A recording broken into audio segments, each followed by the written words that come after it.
And welcome back to Husky Stadium here at Northern Illinois University for the Class 2A State Championship game. I'm Donnie Tillman, and it should be an exciting game between the 10-3 Auburn Trojans and the 13-0 Downs Tri-Valley Vikings. These teams have fought their way to the Cal, and now they'll settle for a Class 2A State Championship on the field. We talked about the Auburn Trojans and their story and how they got here 1-3 to start the season, but then things really turned around and Auburn really got it rolling. Just 3 turnovers by the Trojans after week 4 of the regular season. As for Tri-Valley, they've been perfect so far. We know their record. We'll see if they can complete that destiny and go 14-0 and claim that 2A state championship. With that said, I'll send it to the guys who will call today's game between Auburn and Tri-Valley. That'll be Lee Hall and Jack McInerney. All right, Donnie, thank you very much. And we saw a couple of undefeated teams in game 1, Jack. Here we see the top-ranked team in the state, undefeated Tri-Valley, taking on a team in Auburn that comes in unranked for the state championship. Well, you know, they stumbled early. Right. They were 1-3 in the beginning, then they've won 9 straight. A lot of parts came together. Great chemistry brought them here today, and I think they're going to give us a real good show this afternoon. Here's a look at the brackets and how they got here. DMAC falling to Tri-Valley in the quarterfinals, and it was Tri-Valley over Anawan-Weathersfield in the snow, 20-12. Auburn beating Pana and then beating Nashville last week, 22-6. as they advance to the state championship game. So it's 9-3, unranked Auburn taking on unbeaten Tri-Valley, the #1 team in the state, as they try to finish off a perfect year. They were here 2 years ago and finished second to Lena Winslow. They will try to cap off an undefeated season and a state championship coming up here today. We will have more, including the kickoff of our 2A state championship coming up from DeKalb on Comcast Sportsnet.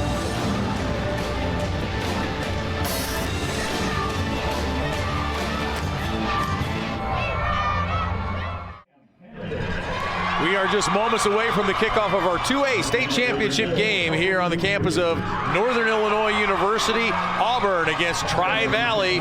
We'll have that start for you coming up next on Comcast Sportsnet.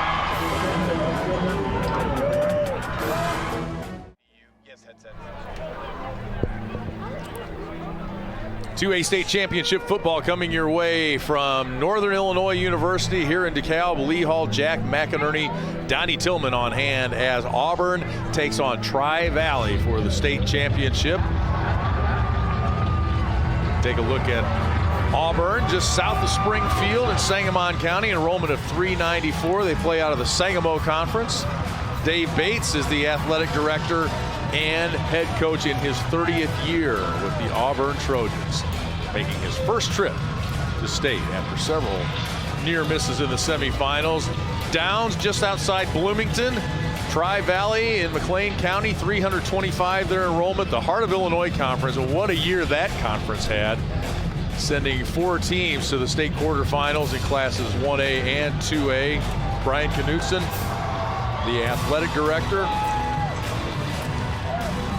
Moser Bendertis, the gentleman in charge there at Tri-Valley. They were here 2 years ago and finished second to Lena Winslow. There are 3 players back who started in that game for Tri-Valley, and they have been very motivated by that second place finish. Not only that, they lost in the first round of the playoffs last year to Maroa Forsyth. And Josh Roop kind of thought then that whoever won that game would end up on the turf, and it was Maroa Forsyth. They made it to the state championship game, finishing second a year ago in Class 2A. So the Vikings players very motivated by what happened here 2 years ago and by what happened last year. And don't you think the Trojans are motivated from Auburn right now, starting out the season at 1-3, and now all of a sudden they're playing for the state championship game after a nine straight winning games here. So they're a team psychologically that says most people probably didn't think we should be here, but we are, so we're going to show people why we deserve to be here. Well, that's an amazing thing, and Dave Bates believed in this team even when they were 1-3. They were putting up amazing numbers offensively even then. Peyton Weiss will kick it off with the wind at his back, and it's Tri-Valley with the return. And taking it out to the 35-yard line is Brock Danko, senior running back for Tri-Valley, and that's where the Vikings will start 13-0. Again, they were second in 13, and as co-op with Leroy, won state championships in '96 and second in 2001. In fact, Josh Root played for Leroy as part of that co-op, and his brother, the head coach's brother, won a state championship with Leroy. There's a look at Peyton Root's numbers. He will primarily stay on the ground in this option offense. Well, it's called a flex bone. It's much like you see with Georgia Tech and Air Force and a lot of the military academies. Very tough offense to stop. Danko with the carry on first down. Pickup of about 9 for Brock Danko. And then you get a look at the starters. Peyton Roop has been starting quarterback since he was a sophomore. Started in that 2013 championship game. Steiner, Danko, and Long. The running backs, Kinsella as well. Merritt, Smith, Elam, Lakey, Elam, and Sorensen. The guys up front, the guys who really make this offense run for Tri-County. 2nd and 1.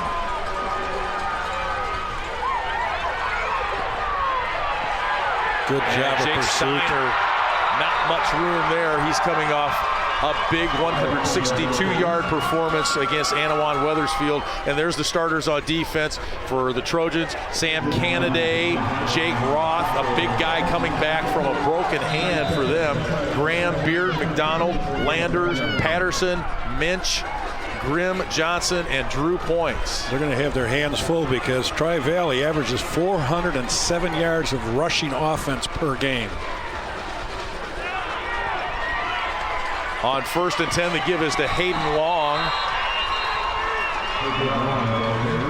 5'8", 180-pound senior. Just getting back to that stat very quickly for Tri-Valley. They average 407 yards rushing out of this flex bone. They only throw for 58 a game, so that's 465 yards of total offense and 47 points per game. Very, very effective offense. 2nd and 4.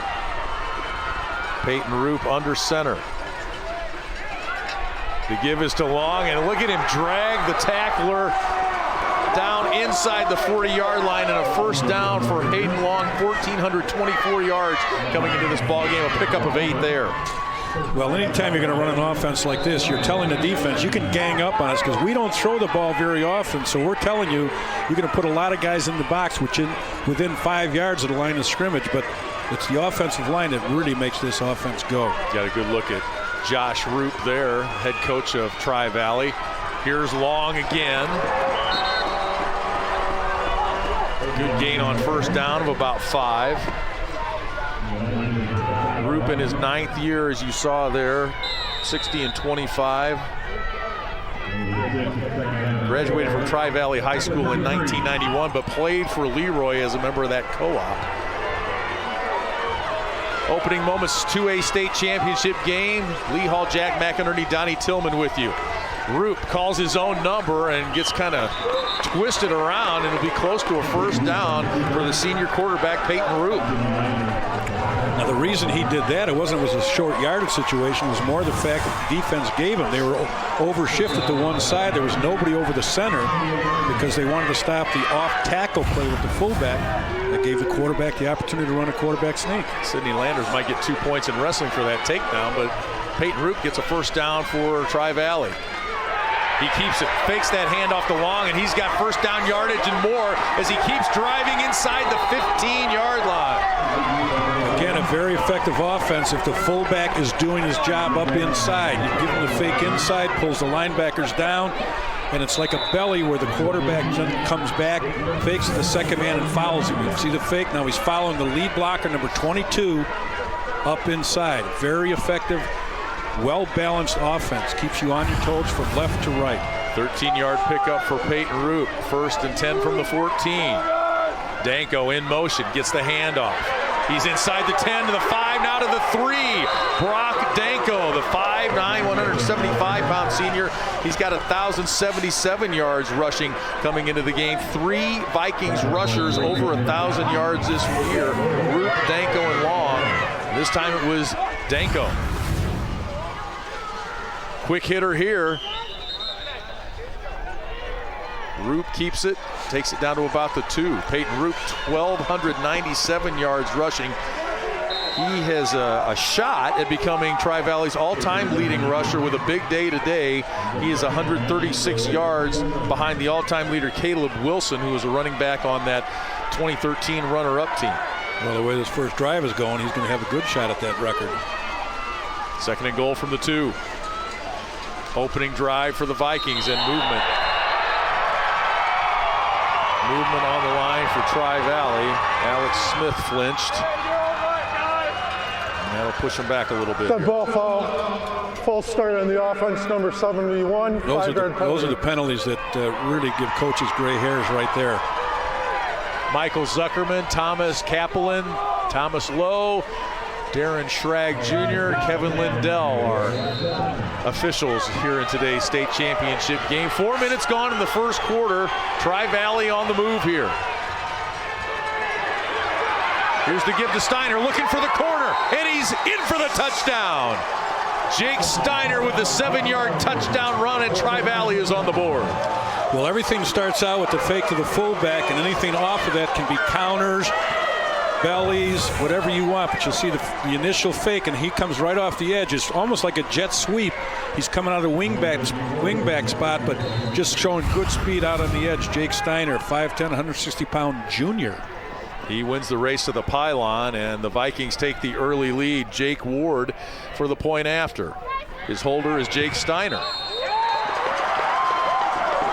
And Jake Ward makes it a 7-0 Tri-Valley lead. The Vikings march down the field, and Jake Steiner makes it a 7-0 game.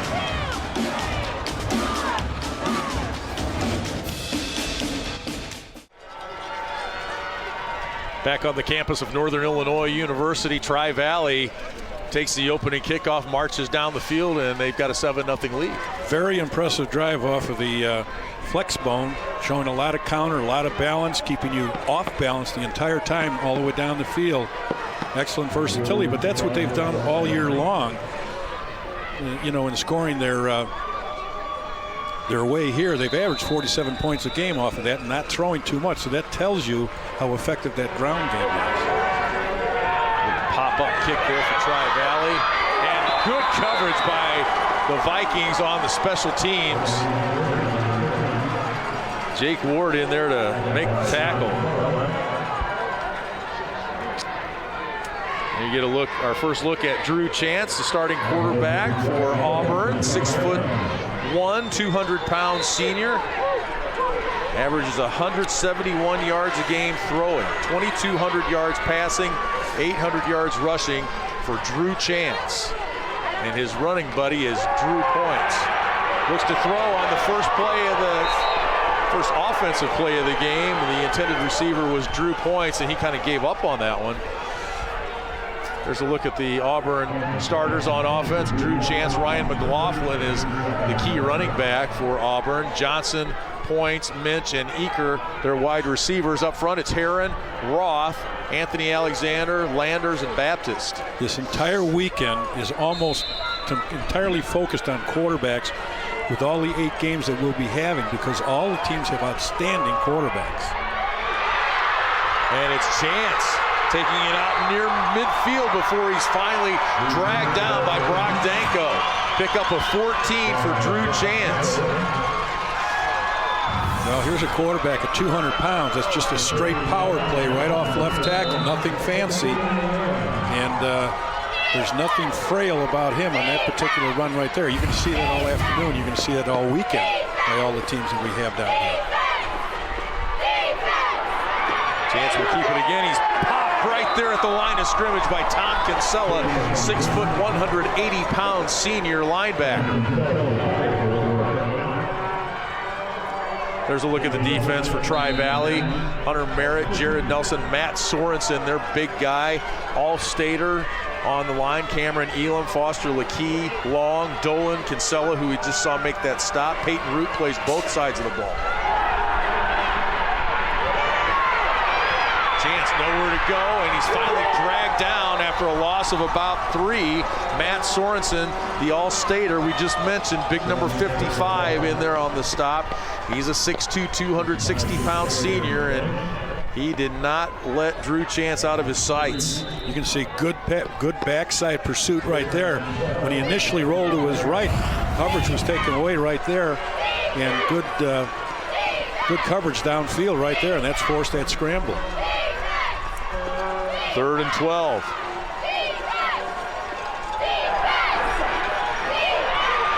Chance has to run with it and nowhere to go. Short of the line of scrimmage originally, and brought down by Hunter Merritt, number 33. Usually in a game like this, when you're putting in your defensive game plan, because you do have an offensive game plan and a defensive game plan, when you have a quarterback like this, you tell your linebackers, let's not drop too quickly because of his great running ability. And that's a perfect example right there. The linebacker stayed at home initially to cut off that quarterback draw, and that's what you're going to see through most of the ball game. Those linebackers are going to be keen on the quarterback. Hayden Long was also in on the stop. Drew Points does a nice job of catching that one bounce snap, and that ball, couldn't tell if it hit a Tri-Valley player or an Auburn player. Luckily for Tri-Valley, they came up with the ball. Very, very fortunate turn of events right there, because he doesn't do a very good job of handling the football right here. He tries to make a great catch, takes his eye off the football. As you can see, you want to try and catch any kind of a punt above the waist. You don't want to have to go for any kind of a kickoff or a punt on the run below the waist, because that's when you're going to turn it over. I thought it actually bounced off one of the 2 players blocking, but he actually did try to make the catch there. Peyton Roop will start from his own 16-yard line, and a flag and movement for Tri-Valley. Both wings went in motion at the same time, so some miscommunication right there.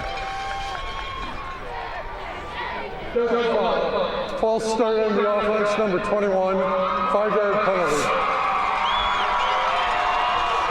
These are tough. The flex bone is a tough offense to defend. What you normally want to do is keep everything between the tackles. Let all that motion go on between the tackles and react to it after. Don't react to it before. Peyton Roop hangs onto the ball but doesn't have anywhere to go. Great job of shutting down that time by the defensive line of Auburn.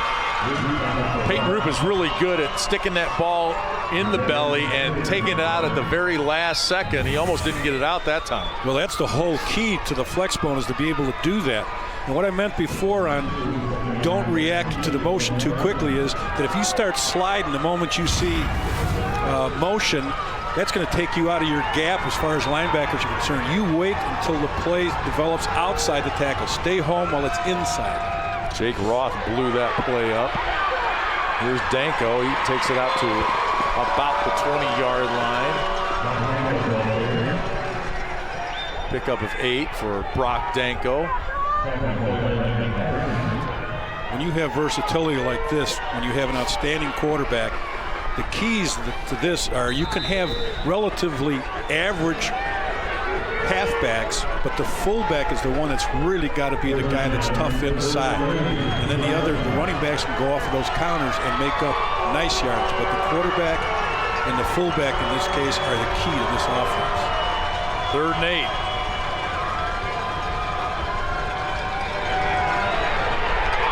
Roop keeps it himself, tries to bounce it outside and won't get there. It's tough to run that option on the short side of the field, because obviously you could see that he wanted to pitch it almost, but he ran out of field down there because the pitch man was almost into the boundary. He's looking to pitch right here, but he's got nowhere to go with it. So a smart move on his part to not force a turnover down here. Again, he rides him. He wanted to pitch right there. Any kind of a wishbone or flex bone, there's always discipline by the defense to make it work. Somebody's got the dive, somebody's got the quarterback, somebody's got the pitch man. Evan Smith, the punt into the wind for Tri-Valley. End over ender. Fielded near midfield by Caden Minch. And no gain. The tackle by Jake Steiner of Tri-Valley. We're headed to break. 7-0 Tri-Valley. 7-0 our score. Tri-Valley leading Auburn here in our 2A state championship game. Auburn will try and even things up here on their second possession. They begin at their own 48-yard line.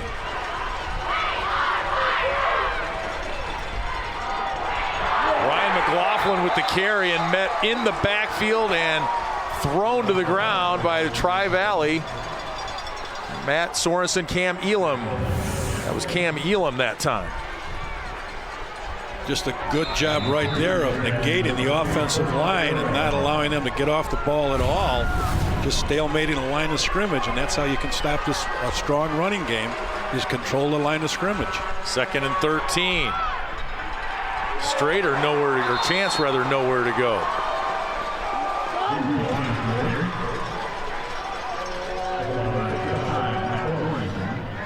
Matt Sorensen, the tackle. He's one of those 3-year starters for Tri-Valley. Well, when you have veterans like that, they really can contribute an awful lot psychologically to the other members of that defense with their encouragement throughout the game. 3rd and 13. Chance looking to throw. Almost picked off.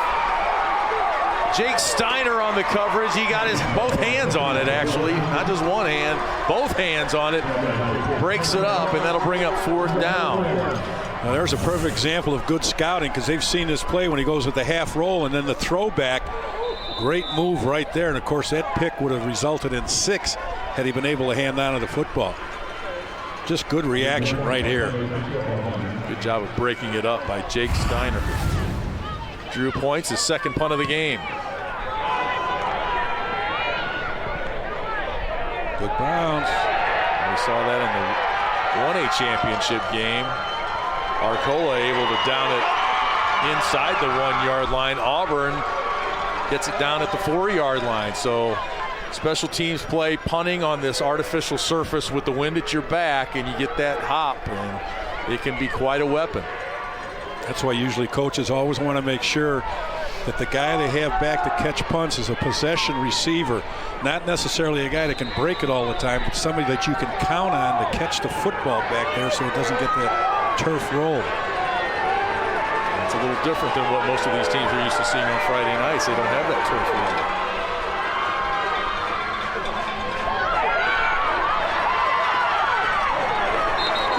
Steiner fumbles as he, or that's Danko, fumbles as he hits the ground. There's a flag on the play.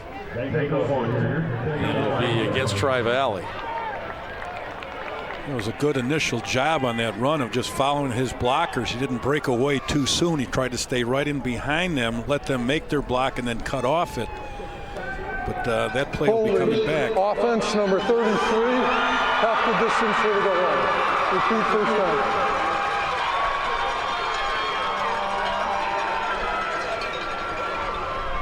Unfinished business. That has been the motto for Tri-Valley this year. They lost that title game a couple of years ago.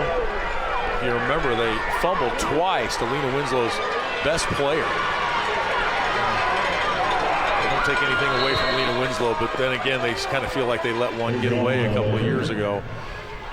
So that has been a motto, a motivator for Tri-Valley as they return to the state championship game.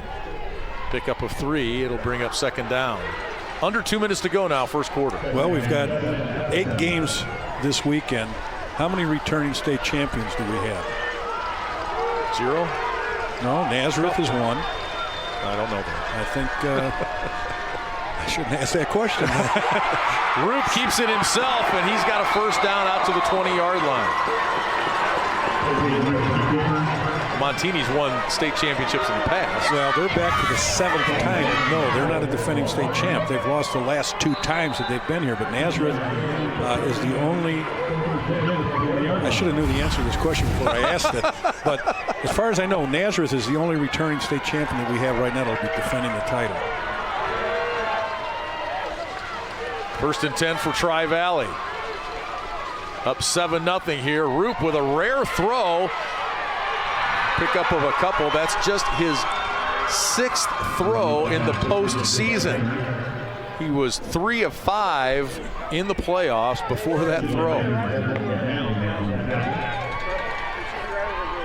Didn't get much there. It's 2nd and 7. I'm always surprised when teams are throwing in the wind in situations like this as far as in their own territory. I can see a little more of your midfield, but it's somewhat dangerous in an early part of the game like this.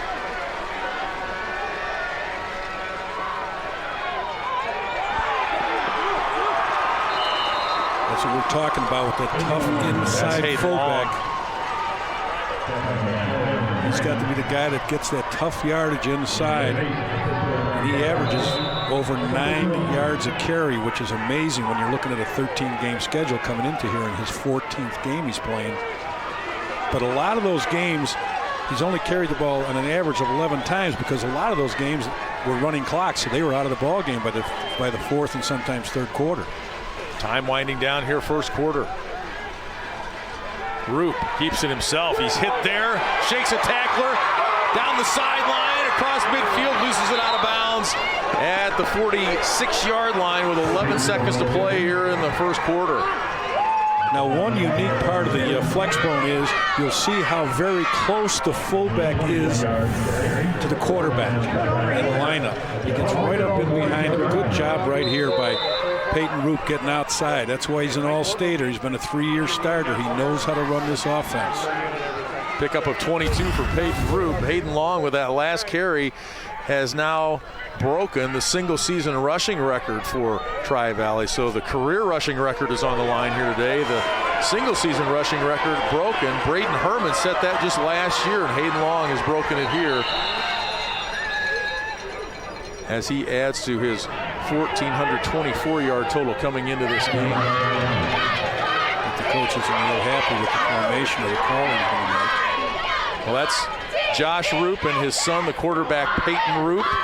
And an interesting dynamic. Peyton, as a sophomore, it was pretty much, Dad calls this, and this is what we do. And the dynamics changed a little bit now. Peyton is a real film nut, watches a couple of hours of film a day. He's got his ideas about what should happen, and he says, Dad gives me a little more leeway, but Dad's still boss. I was going to say the key term there is a little. Yeah. When you have to have confidence in your quarterback, and in many cases, they don't really audible a lot of plays here. In many cases, it could be just the fullback dive is the direction off the flex bone. There's not a lot of audibles as far as throwing the football or anything else. And it depends, again, on the sophistication. But usually it's a fullback dive or a belly with the quarterback. There's only about 4 plays that they can audible to. 1st and 10 from the 46.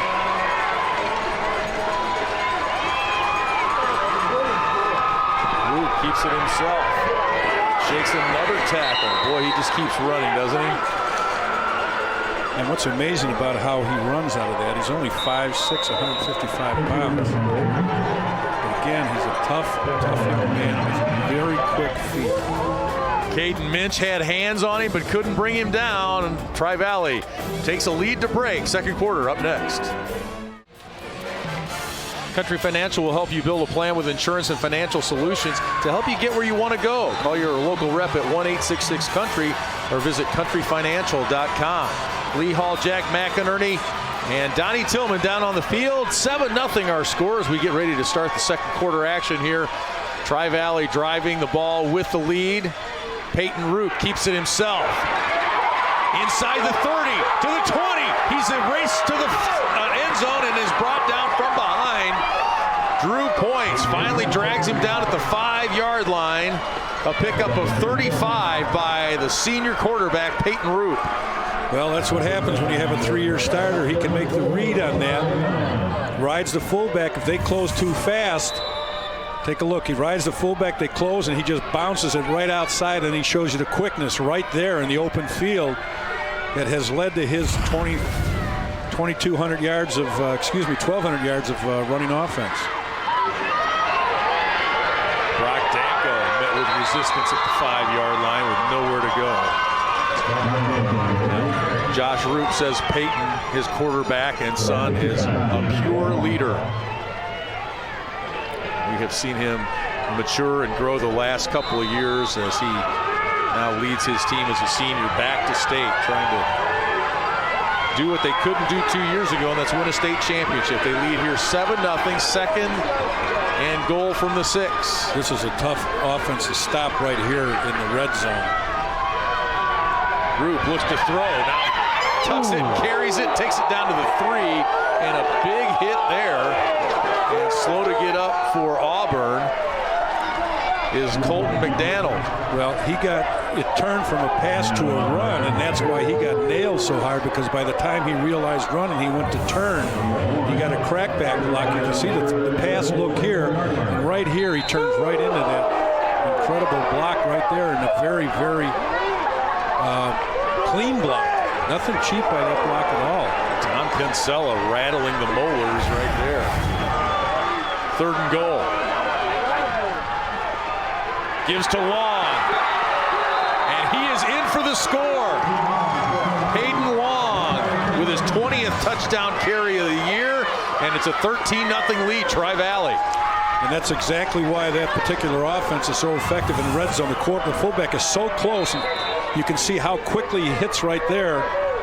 Just a good job by the offensive line on a little fold block with the center blocks back and the guard comes around, and Foster Lake and Ben Elam. Nice job right there by the center and the guard. The kick for Jake Ward is up and good, and it's a 14-0 Tri-Valley lead.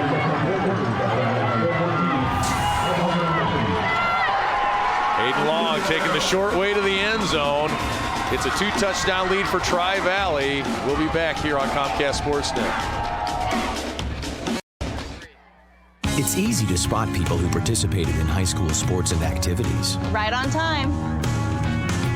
They learned important lessons like leadership, teamwork, respect. Hey, our meeting moved to 10.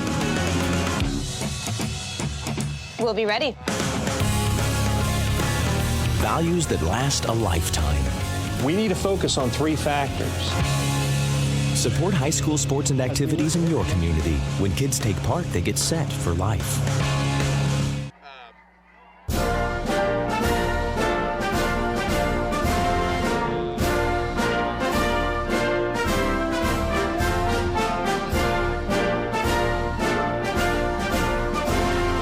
Just a reminder, kids who participate in high school activities tend to go a little farther than those who don't.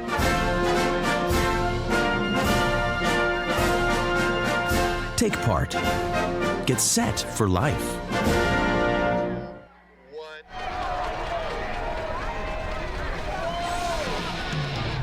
Monday night, the Bulls return to the UC as they meet the Spurs for the first time this season. Coverage starts at 6:30 on Comcast Sportsnet. Right now, we've got high school football. Tri-Valley from Downs, just outside Bloomington, with a 14-0 lead over Auburn here in the opening moments of the second quarter. Jake Ward boots it away.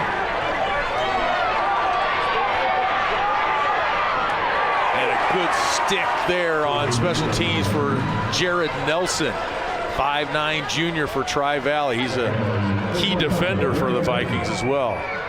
Well, we're going to get an opportunity here to see a very effective flex bone offense as far as when they run the ball down the field. There's a good look at their scoring drive, and it was done with great balance. The fullback, quarterback, and tailback showing great balance, making it tough to defend. Chance back to throw right through the hands of Colby Bossman, the 6'1" sophomore.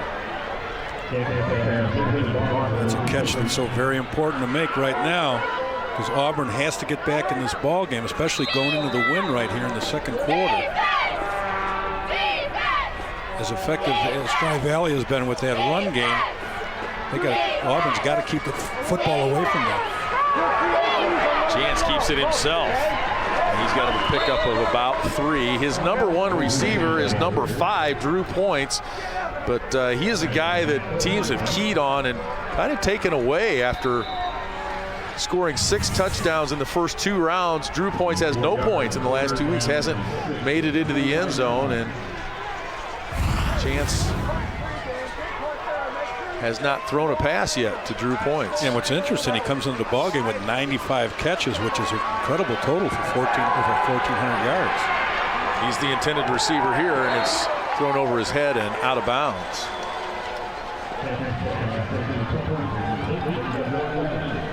Well, in many cases, there's several ways of double teaming your top receiver. You can do it with a cornerback and a safety. You can do it with a corner and a linebacker.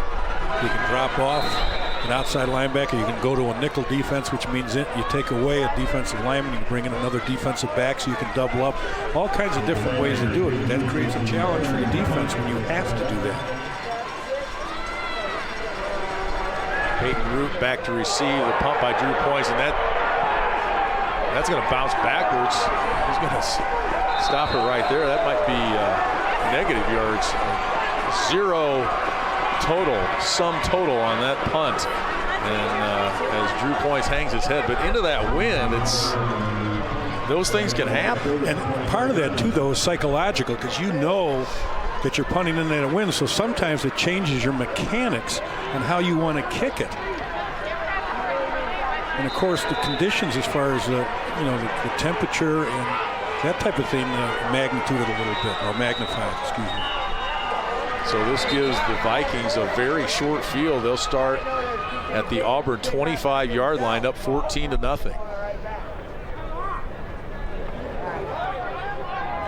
Dead ball foul. Substitution violation on the defense. 5-yard penalty. Again, Tri-Valley doesn't need any help getting yardage. And they just got a free 5 right there. So the end zone gets a little closer for Tri-Valley. And so far, Auburn has been unable to stop the rushing attack of the Vikings. Here's Root. Bounces it outside and gets taken down. A nice open field stop there by Evan Grimm, 5'8" junior. Takes down Peyton Root. You can see how tight the fullback is, and you'll see the guard pulling right there, number 58. Gets out in front of him, Cameron Elam. And that's part of the design. You run the fullback in on one side, and what he basically does is he fills for the pulling guard. He picks off the guy that would be following the guard, and then the guard leads the quarterback up around the corner. Pick up a 5 for Root, but would have been a lot more if not for that tackle. A nifty tackle in the open field. Here's Danko inside the 10. Skips, hops into the end zone for the touchdown. Brock Danko. 15-yard touchdown run. Good balance right there, running the fullback, quarterback, and then they run right here, right off of the dive fake. They run the jet sweep. Good job out there blocking. Jake Steiner helping out to get him around the corner. Here's the handoff. All he does right here when you run a jet sweep is you basically get a head start of beating the defensive linemen and the linebackers to the edge. He did a nice job of waiting for that block too, because he was not running at full speed. He waited for that block to develop. And the kick is good, and Tri-Valley has 3 touchdowns, 3 different running backs. Danko, Long, and Steiner have all scored for Tri-Valley, and they lead it here 21-0. Pretty impressive performance to this point for the Vikings. Well, I mentioned earlier their rushing offense. They average over 400 yards a game rushing the football. They'll throw it once in a while for only 58 yards, but those are key first down 58 yards for 465 yards a game. But the other part of that is 47 points a game.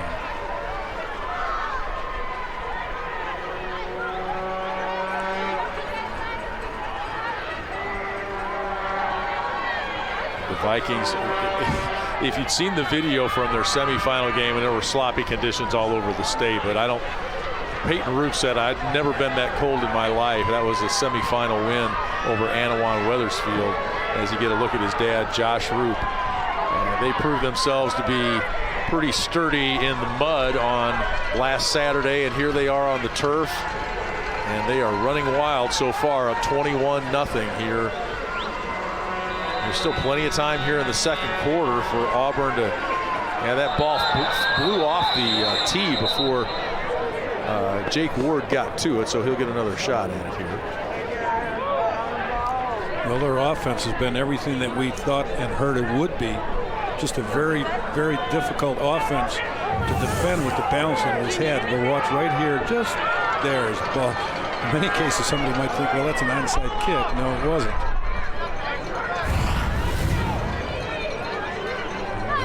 holding the ball. Yep.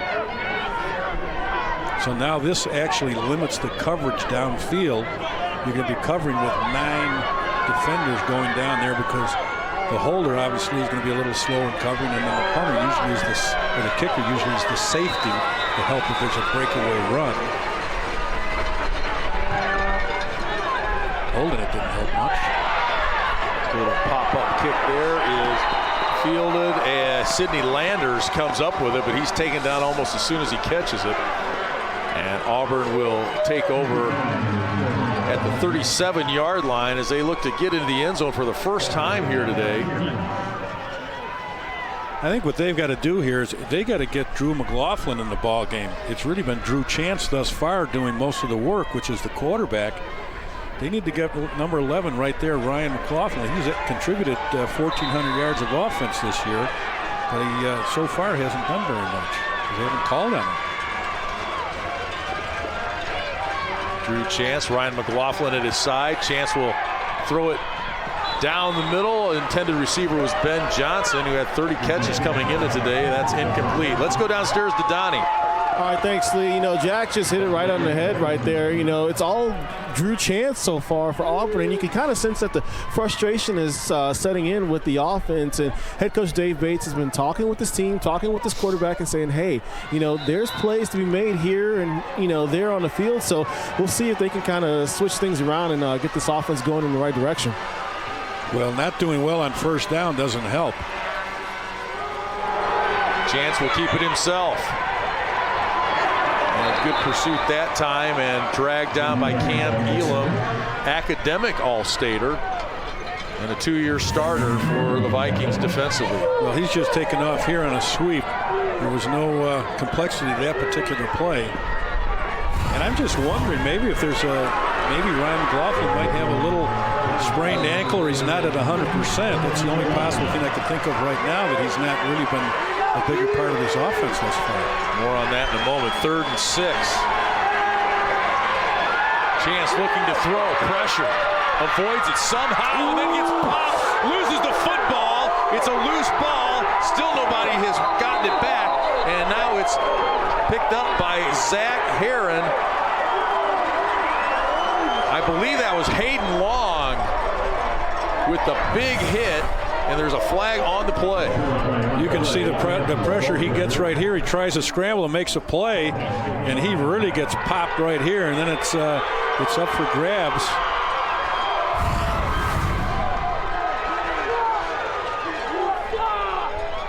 We'll find out what the penalty is soon. From the booing from the Tri-Valley side, it sounds like it's going to go against them. And Coach Roop would give you the opinion it's going against them also.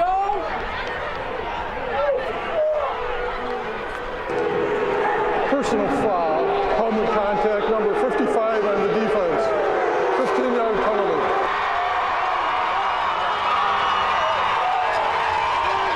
They said 55, they may mean 5. If they're calling it on the hit on Drew Chance, they're calling it on number 5, Hayden Long.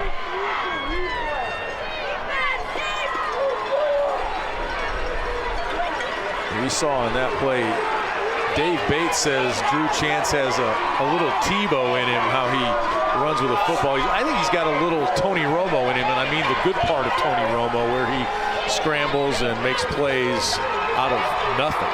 Well, it's important to have a quarterback that keep plays alive with their feet. Well, that's a pretty good call by the official right there. That helmet really did make helmet-to-helmet contact, so I think that was an excellent call by the officials right there.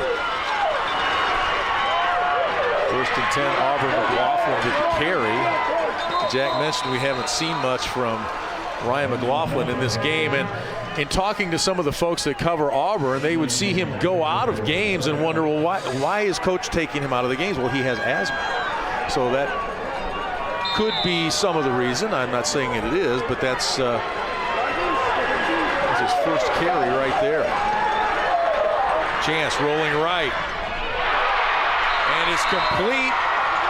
Falling to his knees. It's Drew Points with his first catch of the game. Pickup of 12. Good play call right there and good execution. You can see him roll out, everybody blocking back. Good throw on the run, a little deflected. The ball was deflected, which made Drew kind of change his route a wee bit. You can see the hand go up Kinsella, right there. Kinsella got a hand on it. Great concentration right there by Drew Points. Excellent concentration for a big catch and a very big first down. And it's interesting, Drew Points used to be the quarterback for Auburn until Drew Chance moved into the district. And now we've got a flag on the play. Drew Chance. Dead ball, foul. False start in the offense, number 3. As the penalty goes against Auburn. Drew Chance was a quarterback at Sacred Heart Griffin, transferred back home to Auburn. He lives about 5 blocks from the school. And when that happened, Drew Points kind of suggested maybe he go to wide receiver. Well, they played summer 7-on-7, and the first 3 catches for Drew Points went for touchdowns, and Dave Bates said, maybe onto something. Well, Dave Bates isn't in the Hall of Fame for no reason at all. He's been coaching there for 29 years, has 224 wins.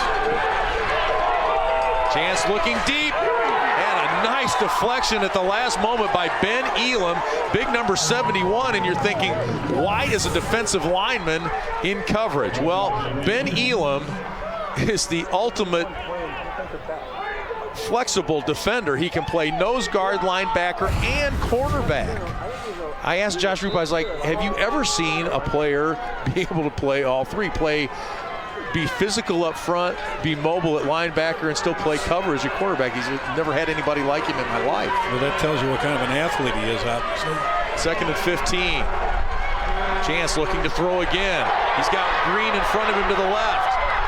And he'll take it down to the 25, now to the 21-yard line. Just shy of the 20 on that carry for Drew Chance, a pickup of 16 as he ad-libs a little bit here. Well, just by raising that ball up in the air, got him an extra 5 yards right there because it held off the defender somewhat and think he might still throw the football, kind of what we call a freeze point, and was able to pick up a big first down to keep this drive alive.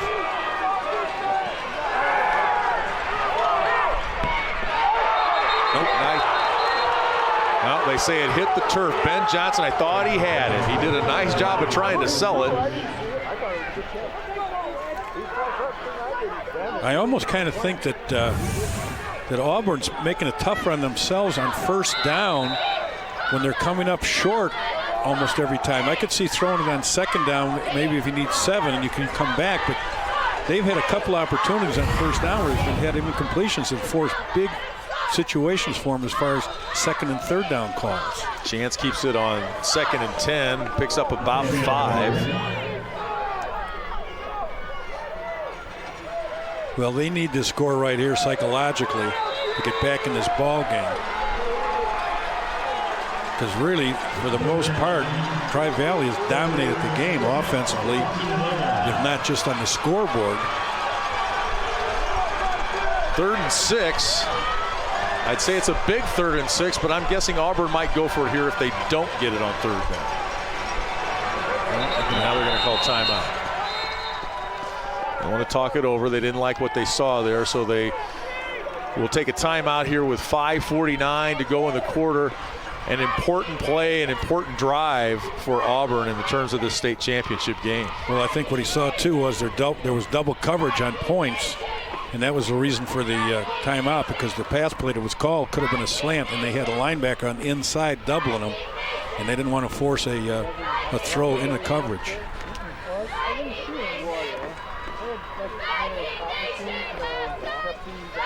We talk about that 1-3 start for Auburn. They lost those 3 games by a total of 11 points.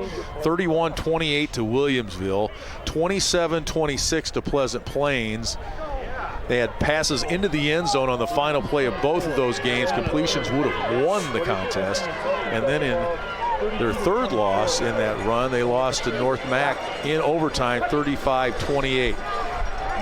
They turned the ball over 6 times in that ball game. So they have recovered. And, you know, we talk about Dave Bates believing in his team at 1-3, and his actual quote then was, I just told them I wouldn't want to play Auburn at 6-3 in the playoffs.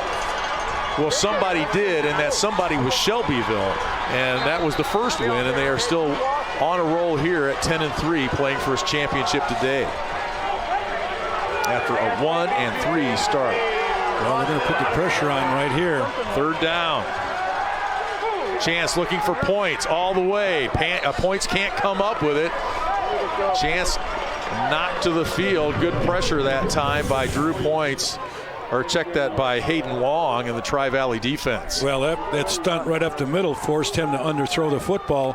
And by formation, they forced to go to single coverage on Points because they put 4 receivers to the other side of the field. And just as we thought, they will go for it on 4th and 6. Chance has a man. It's complete. It'll depend on the spot. The catch by Ben Johnson. It's going to be very close. Those chains are going to come all the way across the field. He rolls to this side. A tough throw for a right-hander, throwing it to the left. You can see a nice catch. This is going to be a dramatic mark of the football right here. Wow, that's close. They say it's a game of inches. It may be a game of inch on this one. This is very close. Depends on the length of a chain.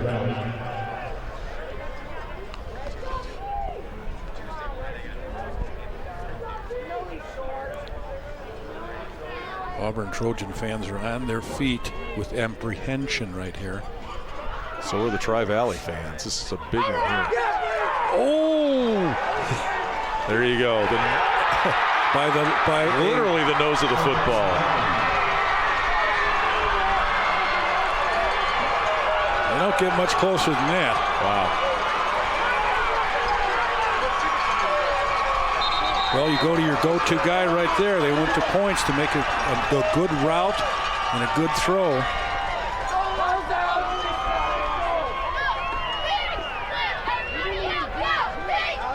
It is a 1st down, and it's a timeout now for Josh Rupe and Tri-Valley. He's not real happy with his defense on this drive. Auburn's offense has come alive here as we are here late in the 2nd quarter. 5:40 to play before the half. And if the remainder of the games are going to be anything like the game we just had before and today, we've seen four good quarterbacks, and all 4 of them can run, and they were all big contributors to their offense. And the remainder of the games this afternoon and all day tomorrow are going to be the same way. Outstanding quarterbacks with every team that we have in the state championship games. Some very exciting football ahead of us.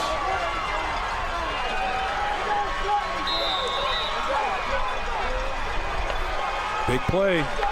Big series. Hayden Long had to come off with an equipment problem for Tri-Valley defensively, and the rest of his teammates step it up here as Chance is brought down after no gain.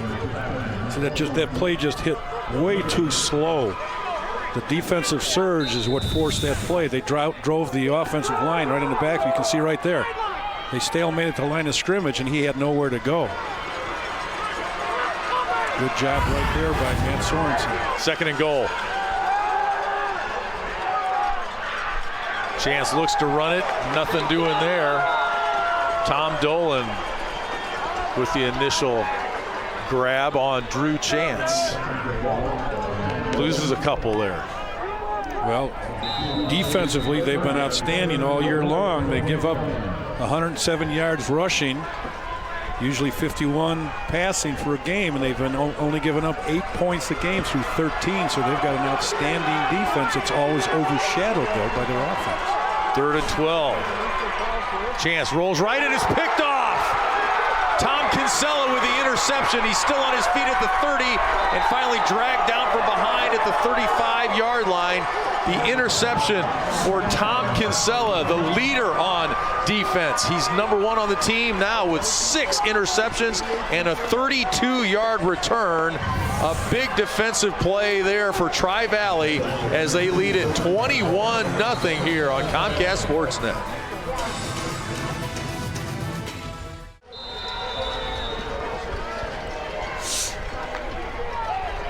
Back at Husky Stadium in DeKalb, Lee Hall, Jack McInerney, Donnie Tillman, Tri-Valley with a big interception. by Tom Kinsella as they stop Auburn on their best offensive drive of the game. And now Peyton Roop dropped for a loss of a couple. Aubrey Beard in on the stop there for Auburn. Looked like a miscommunication right there. Their back went in the wrong direction. You can see Peyton Roop making sure that that won't happen again. We talk about that 1-3 start, and Dave Bates says we just had a hard time keeping teams off the field the first 4 weeks. We made a couple of adjustments in the middle of the year. It's been the difference. They moved Caden Minch to outside linebacker, Sam Canaday to defensive end. They've got a 6-man rotation on the D-line.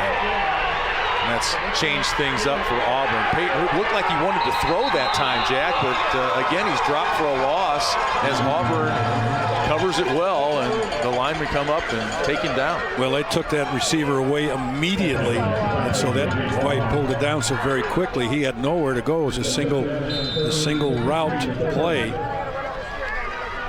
But when you're looking into the eyes of a quarterback who's been in front of that huddle for 3 years as a starter, that's what develops the confidence in those guys that are looking at him. When he calls a play, that he is very assertive and knows that he knows that it can go.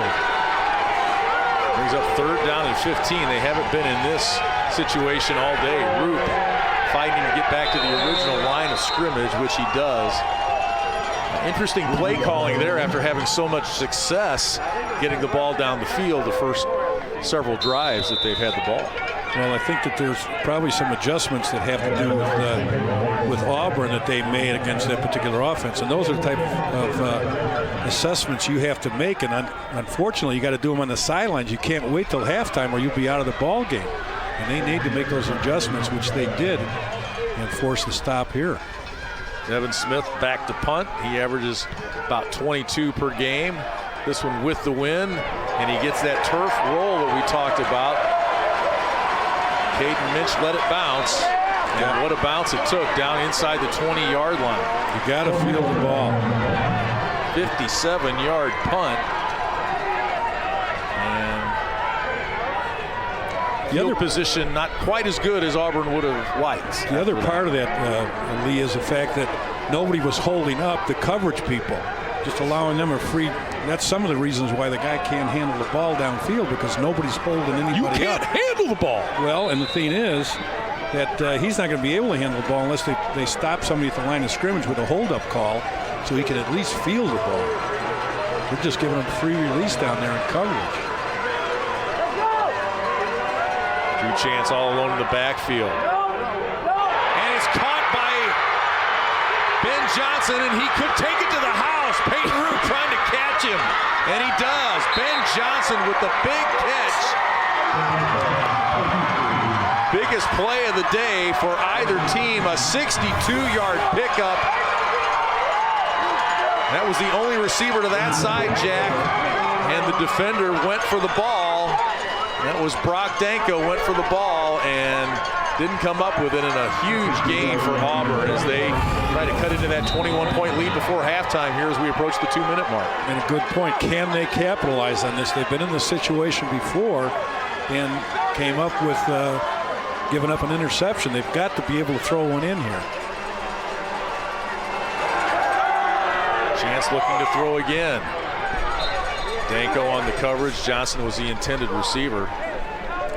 Well, they're going back to Johnson because by putting Painter up on the top with 3 other receivers in the trip formation, they're taking a defender over there and they're forcing single coverage down here in Johnson. And he's 6'2", so he's got a little height over his 5'9" defender.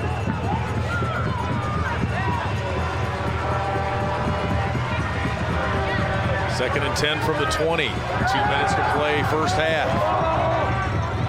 Just out of the reach of Caden Minch, the intended receiver. Well, again, we're in 2-down territory right here. And it's a combination of Tri-Valley doing a good job of defending the pass. And part of that factor is that Tri-Valley, 4 of those defensive backs were starters last year, and they're all back. So those are veterans. Here comes the rush, and a sack for Tri-Valley. The defense steps up again with a huge stop. Cam Elam The academic All-Stater, we mentioned his name earlier. He gets in there and drops, chance for a loss of 10. And that'll bring up 4th and 20. And a timeout, Auburn. Boy, we saw Kinsella with the interception and now Elam with the sack, and he was hard charging from that end. Well, it took a little too long. His initial receiver was taken away, and from the blind side, that's why they always talk about that backside tackle being the big one, and they weren't able to do it today. To have somebody who's got to be able to block on the backside because the quarterback doesn't have any rear view mirrors on there. I like that movie, The Blind Side. It was well done.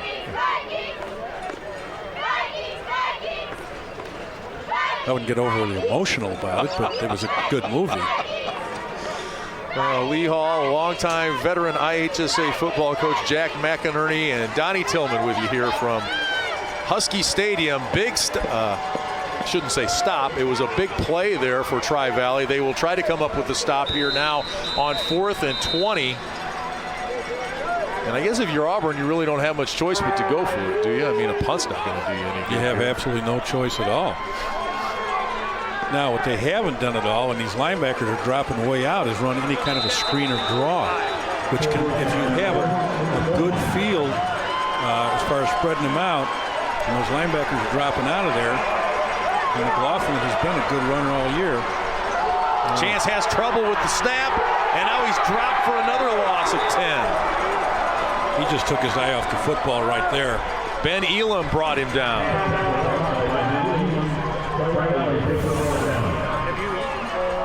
You could see he was looking to his right, didn't have complete control of the football, and good reaction right there by Tri-Valley.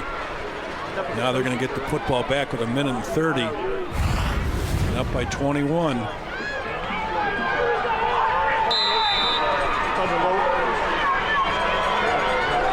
Auburn's just not been able to come up with any scores when they're down inside the 20. They've had a couple of opportunities. Movement by the Vikings. I believe it was Jake Steiner. False start in the offense, number 21, 5-yard penalty. He took a step just a little too soon, timing just a little bit off there. So Tri-Valley with a commanding 21-0 lead. They haven't been able to add to it the last couple of drives with a couple of incomplete passes and a penalty here.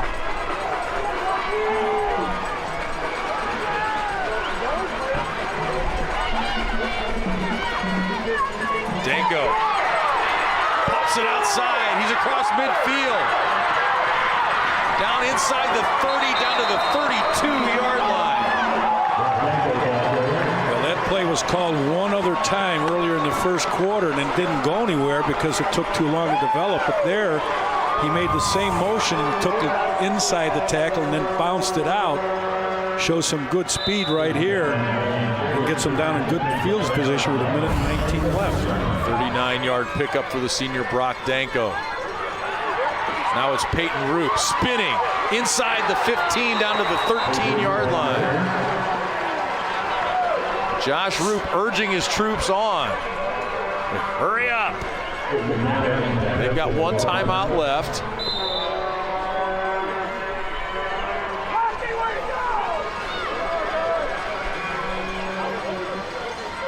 Danko again. He's inside the 10 down to about the 6-yard line. Josh Roop says he is the toughest kid I've ever been around.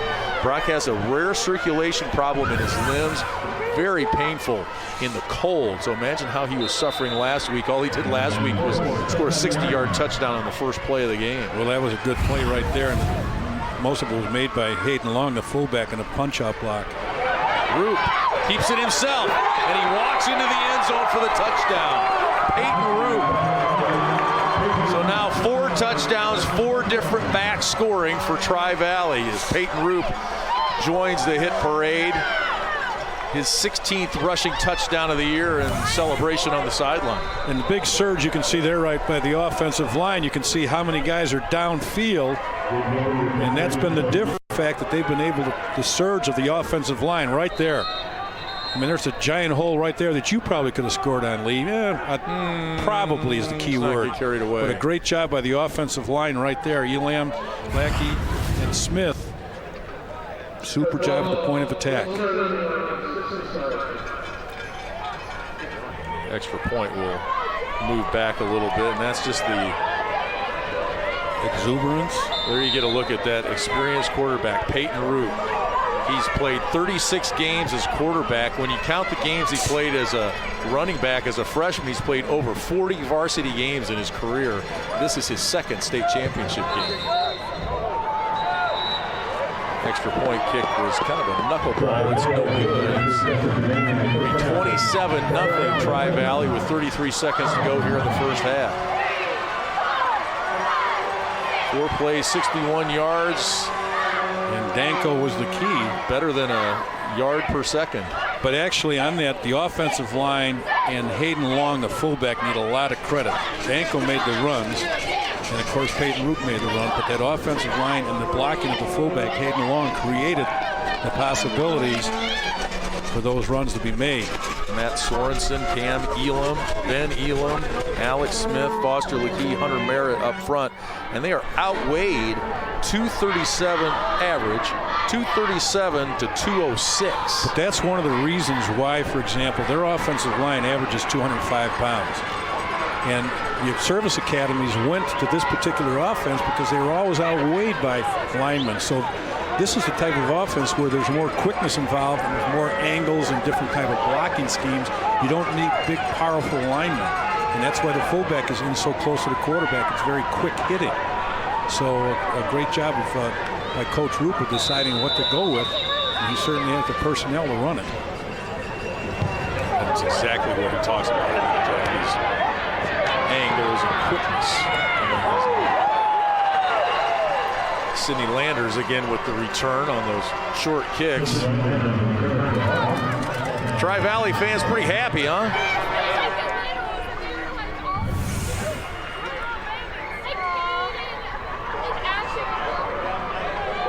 Pretty good cover. Boy, Tom Kinsella is not bashful. No, he isn't.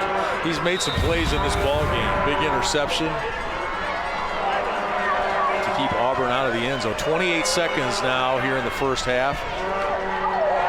And Ryan McLaughlin just has not been able to get going today. He averages 115 yards a game, and he stopped for no gain right there. And the way Tri-Valley is playing, you'd almost think that they're playing platoon football, as aggressive and as fresh it seems to be by both sides of the football, but they have 9 players going both ways, including that young man right there. So, I mean, it's outstanding the conditioning that they have and how aggressive they are to have 9 football players going both ways. Tri-Valley fans are on their feet. It's been all Vikings in the first half. 27-0 the score at halftime. They've got 3 running backs, well, 3 backs, including their quarterback Peyton Root, over 1,000 yards this year. 4 touchdowns today, 4 different backs scored. All about balance for Tri-Valley, and they've been really balanced coming into this football game. Let's go downstairs to Donnie Tillman. He's with Josh Roop. All right, thanks, Lee. Coach Roop, pretty much a perfect first half for the most part. I mean, all you can ask for as a head coach. Yeah, kids are playing hard. We're taking care of the football right now. We got to get rid of our penalties. That's a worry right now. And when you're playing a team like Auburn that can throw the ball, we still got 24 more minutes of football, and we got to take care of business. I believe I heard no let down, no let up. Is that the case here? No letdowns right now. We got another 24 minutes of football, and they are explosive, so we got to take care of them here. All right, good luck in the second half, Coach. All right, Class 2A state championship game right now. Tri-Valley leading Auburn 27-0. We'll send it to break here at the Class 2A state championship in DeKalb.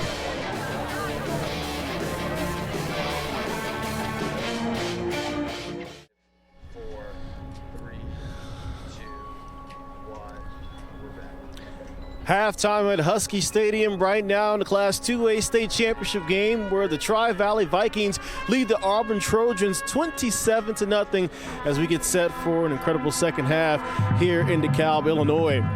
All IHSA athletes dream of hitting it big and playing on TV someday.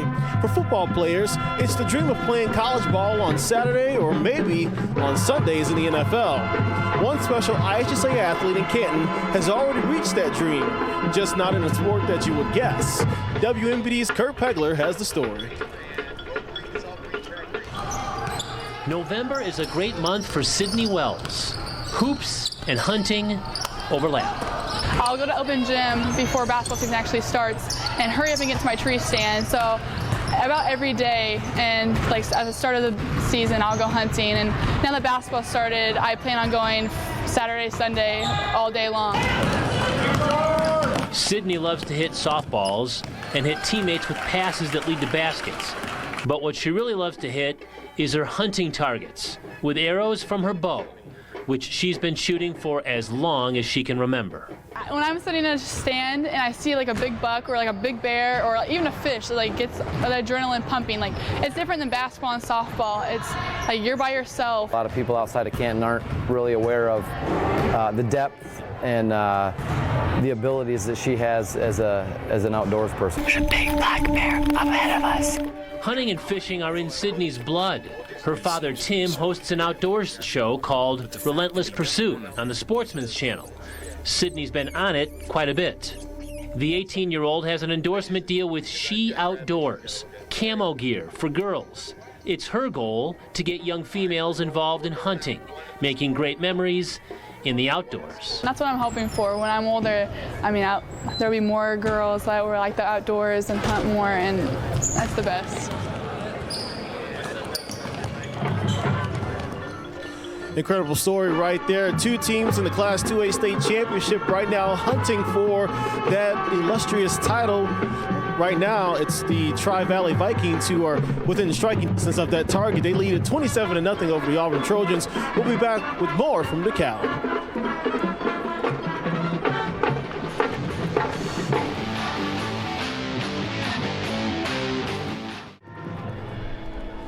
And welcome back to Husky Stadium in DeKalb, Illinois for the Class 2A IHSA State Football Championship. All right, in our first game in Class 1A, it was Arcola who defeated Stark County by a score of 35-17. Right now at halftime, 27-0 Tri-Valley over Auburn. Now coming up later this afternoon, in the Class 3A state championship game, it'll be Kankakee McNamara taking on Tolono Unity. And then later tonight in Class 4A at 7 o'clock, it'll be Chicago Phillips back in the state championship game. They will take on Belleville Althoff Catholic. Tomorrow in 5A, it's LaGrange Park, Nazareth Academy taking on Lincoln Way West.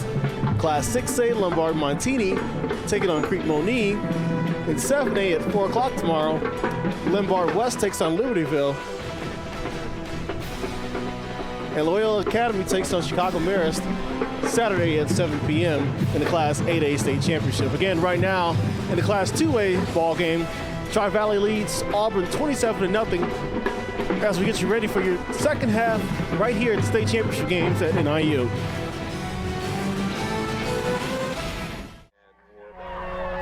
And welcome back to Husky Stadium on the campus of Northern Illinois University. Lee Hall, Jack McInerney, and Donnie Tillman with you. 27-0, Tri-Valley leading Auburn here at the half. The number one team in the state has looked very much like the best team in the state for the first half of action. As we take a look at the first half highlights, it's all Vikings here. Jake Steiner gets the scoring started here on this nice run as he races to the pylon for a 7-0 lead. Then it's Hayden Long right up the gut for a 14-0 Tri-Valley lead. And then it's the third player to score for the third touchdown. Third different player, Brock Danko with the score. And then how about the Tri-Valley defense? Don't forget about us. Hayden Long with the big pop here on the quarterback. He was whistled for a penalty on that, by the way.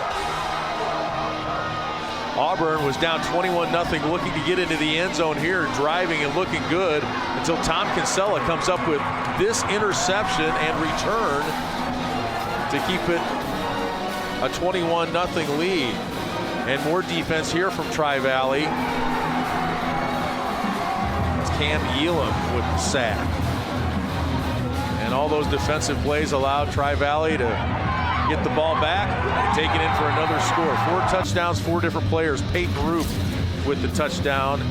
And boy, all you have to do is look at the rushing yards, Jack, and that tells you the tale of this game. Well, and that's actually just the first half. They average normally 407 yards, so we still have an awful lot of offense to see from them in the second half if Auburn doesn't tighten down, because they have just been amazing as far as running this flex bone. Everything that they wanted to run has run well. The fullback right up the middle, on the inside midline. They run the option in the wing on the outside. Everything has gone for them their way, and not only offensively, but defensively. They've been outstanding this first half. And Josh Root mentioned the penalty, 6 for 37 yards in the first half. That's about the only blemish on the first 24 minutes of football for the Tri-Valley Vikings. They lead it here 27-0 at halftime. We'll have second half action coming your way on Comcast Sportsnet.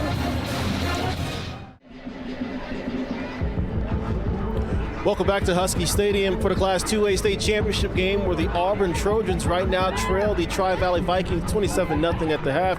I'm joined right now by head coach Dave Bates. Coach, what did you tell your team in halftime? Well, it's not over till it's over. We got to come out and, offensively we get the ball. We're going to air it out a little bit and see what happens. It's not like we haven't done it before. We got to contain the quarterback on defense.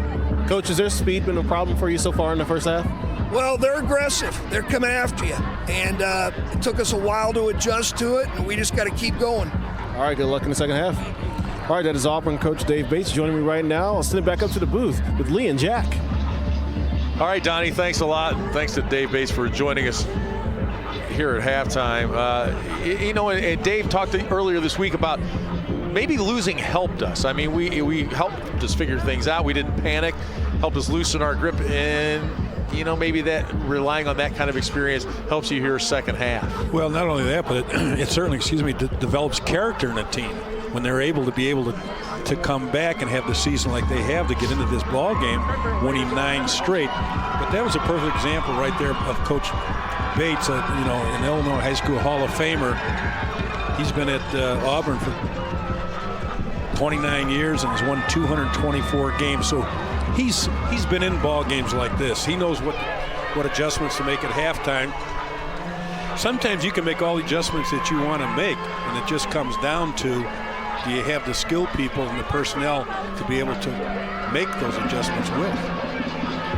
The Trojans in their first ever state championship game. They were close a couple of years ago. They lost to Williamsville last year, lost to Staunton in the semifinals, and that's Dave Bates looks back on that game and thought maybe the team was a little tight, so he's kind of glad that his team was a little bit looser coming into today's game. Lost to Pleasant Plains in the first round back in 2012. And here's a look at the Tri-Valley playoff history. Lost to Maroa Forsyth in the first round a year ago. Maroa Forsyth played for the state championship, finishing second.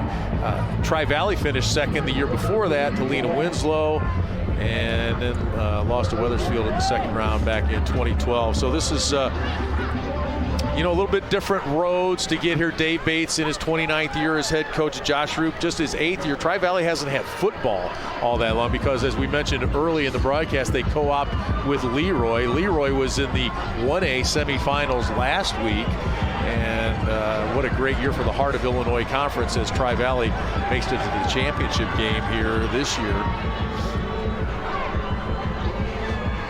Josh Roop also, by the way, has a nephew on Auburn's team. He's a freshman, doesn't play much as just a freshman, but a little bit of a family affair there. He'd probably be here at this game either way if they were playing in it or not.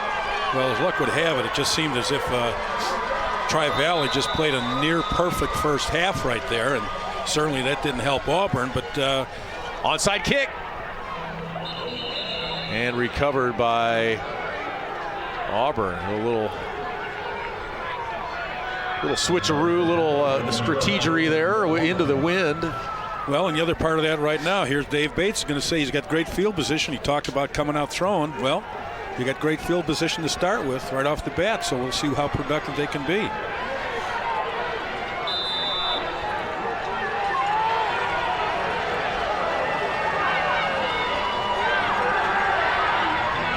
Chance throws on first down. That's complete to Colby Bossman, a 6'1" sophomore.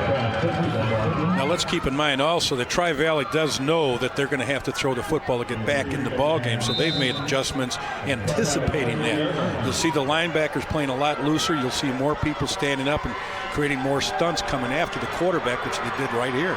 Pressure from the Vikings. Chance stays on his feet and gets a first down. Nice job there, improvising by Drew Chance. The senior's rushed for 802 yards on the season coming into this game. There's a look at his first half stats. Nothing real impressive. He's going to need to really do a little better in the second half to get them back in the ball game, but I'm sure he's certainly capable of it based on his career at Auburn thus far. Here comes the rush again, and the sack that time for Tri-Valley. It was Hayden Long with the sack there. One of the 9 players on Tri-Valley that goes 2 ways. He's their starting fullback and inside linebacker. He's an outstanding football player. Well, you said it. If they know they're going to pass, Tri-Valley's going to come, and they're getting good pressure on him here. Little quick hitter to Drew Points, and he stopped immediately. Peyton Root with the tackle at the original line of scrimmage. Everything for the most part, depending on how poor the field position, is really 4-down territory for Auburn. It's 3rd and 9 now for Auburn from the 36.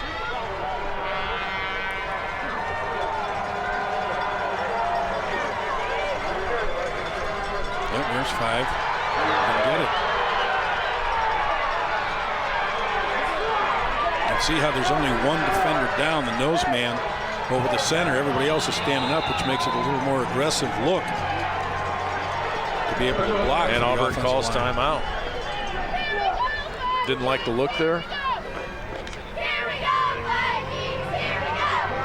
10:14 to go in the third. Auburn trying to make something happen here. They trail by 27.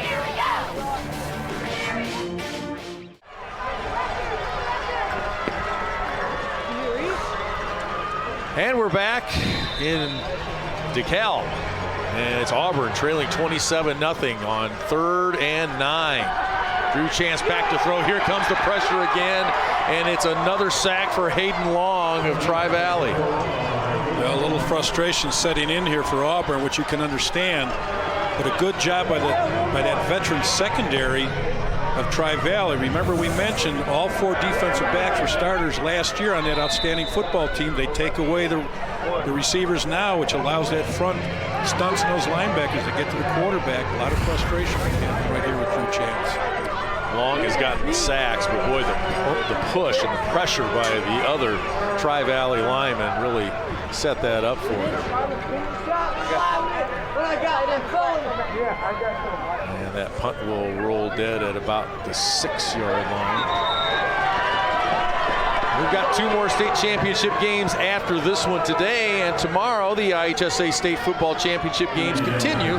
Class 5A through 8A championship games. Watch tomorrow beginning at 10 a.m.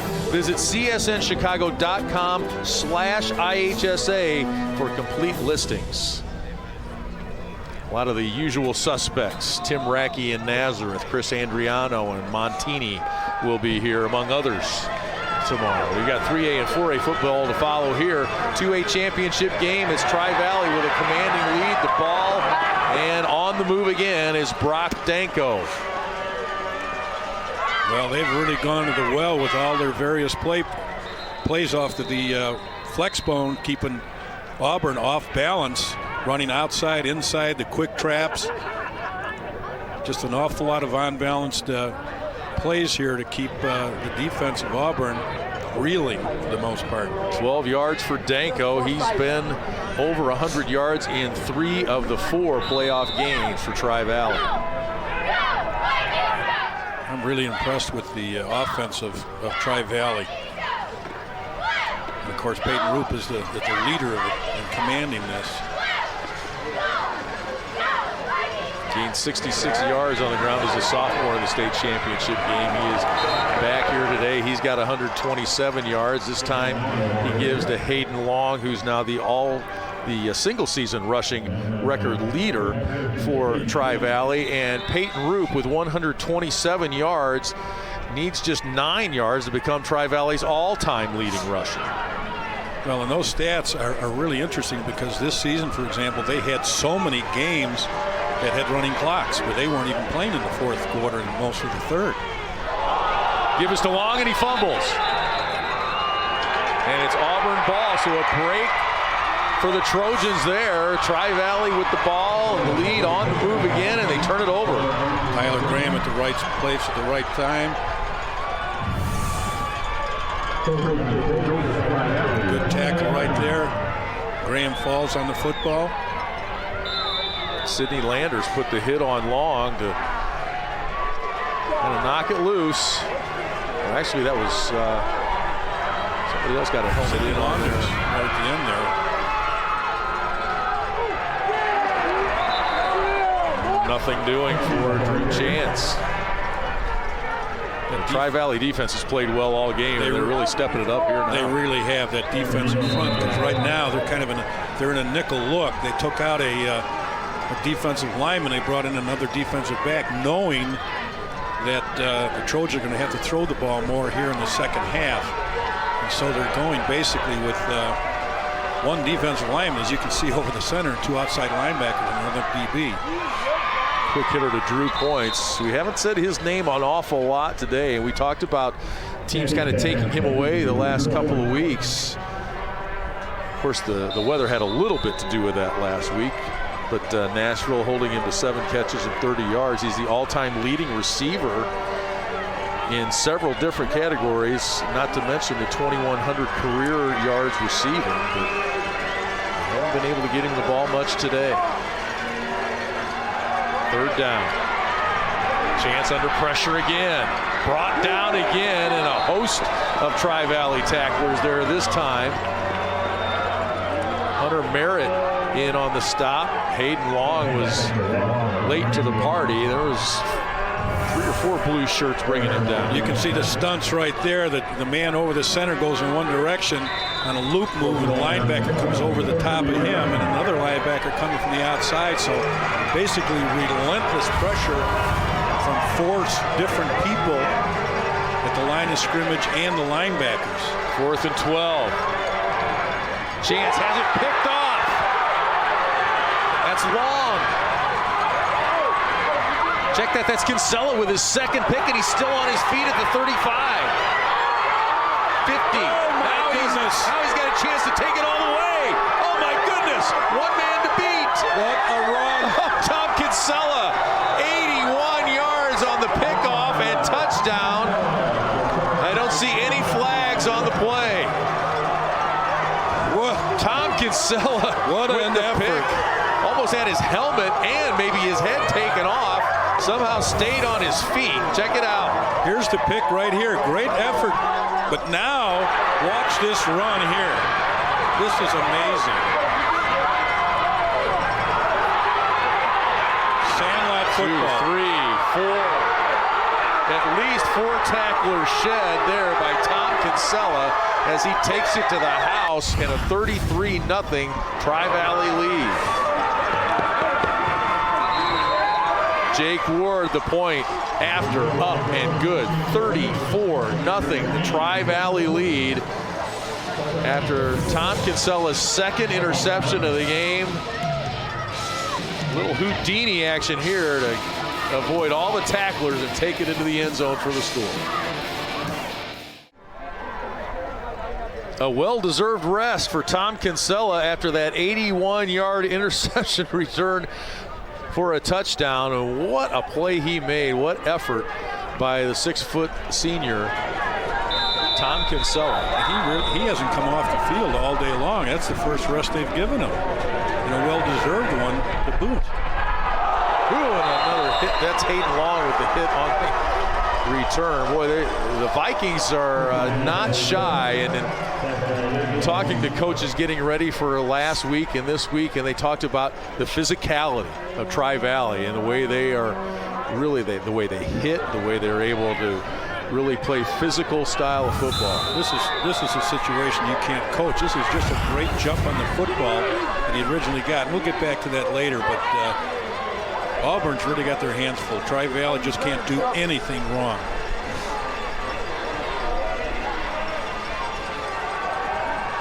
Chance back to throw. He's hit from the blind side, loses the football, and it's Tri-Valley ball.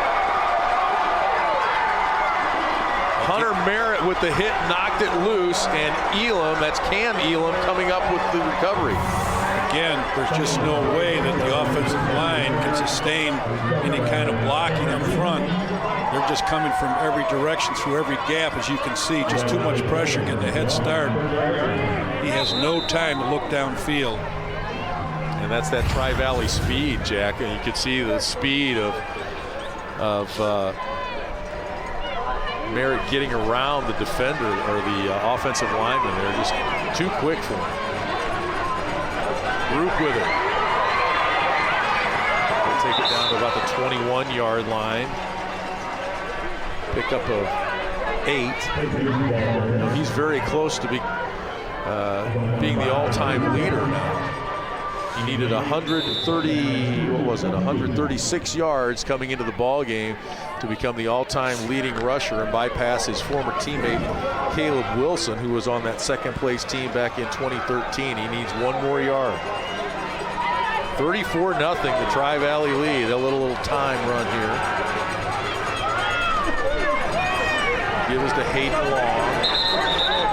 So a record-setting day stats-wise. Hayden Long earlier became the single-season rushing record holder as he broke Braden Herman's record from a year ago, and Peyton Roop on the verge of becoming the Vikings' all-time leading rusher. So an impressive display all around here, really, by Tri-Valley. Just a complete domination of the game on both sides of the football. 34-0. 5 minutes plus to go here in the third quarter. Root wants to take it back. I don't think Jared Nelson was going to give it up.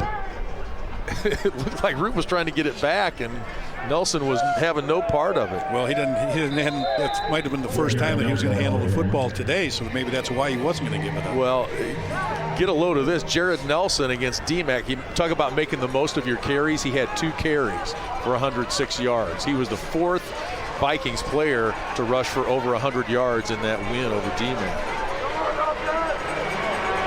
Second down. Root keeps it and gets dropped behind the line of scrimmage. This time Colton McDaniel with the tackle. That was a good job right there by McDaniel. And the thing was, nobody was on the pitch, but I think they realized that he wasn't going to pitch the ball. You can see he tucked it away right away. It was absolutely no threat to be an option as far as pitching the football. And who's to say that they might not come back with the very same play and pitch it this time if they give them that same read. Over 5,000 all-purpose yards for the quarterback, Peyton Roop. Third down and 10 now. 4 minutes to play third quarter. Got it. It's all. Roop hands it off this time. Steiner takes it all the way down to the 5-yard line. Pickup of 13. First down. Tri-Valley. Steiner scored the first touchdown in this game, and Josh Roop says he's the most improved player on our team. He wasn't running hard early in the season. He's running hard today. Well, he's running hard because that offensive line is giving him openings to run too. They are just completely dominating that front. Elam, Lackey, and Smith, Sorensen doing a great job on that offensive line. You mentioned the military academies earlier. Jake Steiner made a visit to the Air Force Academy earlier this year, back in September. And they're really the first ones that initiated this particular type of the offense many years ago, and then Navy has been running it so very successfully. And of course, Georgia Tech is also known for this type of offense. They pitch the ball a little more, and I don't think that. In fact, I'm almost sure that Tri-Valley has not pitched the ball once today off of this, and it's basically an option. But they use more of the belly series and counter and midline and that type of thing. Second and goal from the 4. Roop walks it into the end zone for his second touchdown run of the game. The first team All-Stater. His teammate Brock Danko told me earlier this week when I asked him about Peyton Roop, he said, he's a man now. That's how far he's come as a quarterback in the last 3 years. Well, you can see how quickly 58 and 71 are getting out in front of him. Elam and Cameron Elam and Ben Elam just run extremely well. We mentioned it's not a big offensive line. It's only 205 pounds, which is relatively small, but they run extremely well. Point after by Jake Ward is good, and with that touchdown run, Peyton Roop has now become Tri-Valley's all-time leading rusher by passing his 2013 senior teammate Caleb Wilson. So on all levels, it's Tri-Valley with a dominant performance here, now up 41-0. And really a tribute to that offensive line and defensive front. I mean, they've just done an outstanding job of playing football today. They just, I kind of think it doesn't make any difference who they be playing today. It's been that kind of a performance for Tri-Valley. Matt Sorensen, Cam Elam, his brother Ben Elam, Alex Smith, Foster LeKey, Hunter Merritt doing a lot of the moving and pushing around out there. And Josh Roop says we're not very athletic up there. Or it says we're very athletic up there, rather, but we're not very big. Most games we give up the size advantage, and that's the case here today. But 4 of those 5 guys on the offensive line have a 3.5 GPA or better, so they're not just big, they're bright too. Well, not only that, and that, you know, that is kind of a comment you say, well, offensive linemen, what do you need to be bright about? Well, with all the different defensive schemes you'll see, they have to make calls at the line of scrimmage to set up their blocking schemes. They might X-block, they might full block, depending on angles and that type of thing. So yes, they do have to be bright, and they are bright, and they're very effective. But one of the things that really impressed me when I was watching film on them and going through the game tapes and looking at stats, the average that most of these running backs have in this offense is amazing. I mean, you look at the statistics, and of course they won an awful lot of games where they didn't play in the fourth quarter and barely played in the third quarter, but you know, they average 9 points a carry, 10 points a carry, 6. It's just an amazing stat as far as how well that offensive line gives them holes to run to. Nothing doing there for Ryan McLaughlin, and it is a running clock now with Tri-Valley up 41-0 here. And it's something that they're used to.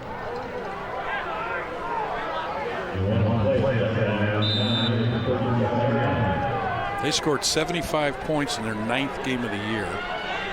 They scored 63 points in one game, 62 in another, 57 in another. And the defense coming strong again for Tri-Valley, and luckily that was batted down, luckily for Drew Jansen and for Auburn. As much as I like to see a team play as well as they can, and that's certainly what Tri-Valley is doing today, I really feel bad for Auburn that they have run up against this buzzsaw in a game like today.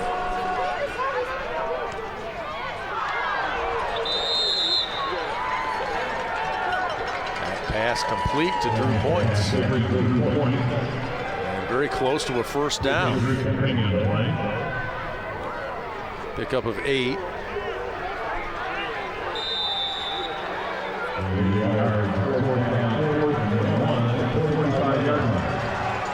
So Auburn will have to go for it here on 4th and 1. It's just Chance right up the middle. He puts a stiff arm out and takes it down to the 45-yard line. Shook up on that particular play at the end of the quarter here, almost the end of the quarter. I think they'll probably let the clock run out. Good job right here, but we talked about Drew Chance and what a tough runner he is at 6'1", 200 pounds. And he has over 800 yards of rushing. But the thing that he hasn't been able to do today is throw the ball effectively. Because coming into this ball game, he averaged 13 completions on 23 attempts. Good coverage there. Drew Points asking for and getting the flag. Peyton Roop in coverage, and he got there a little too soon.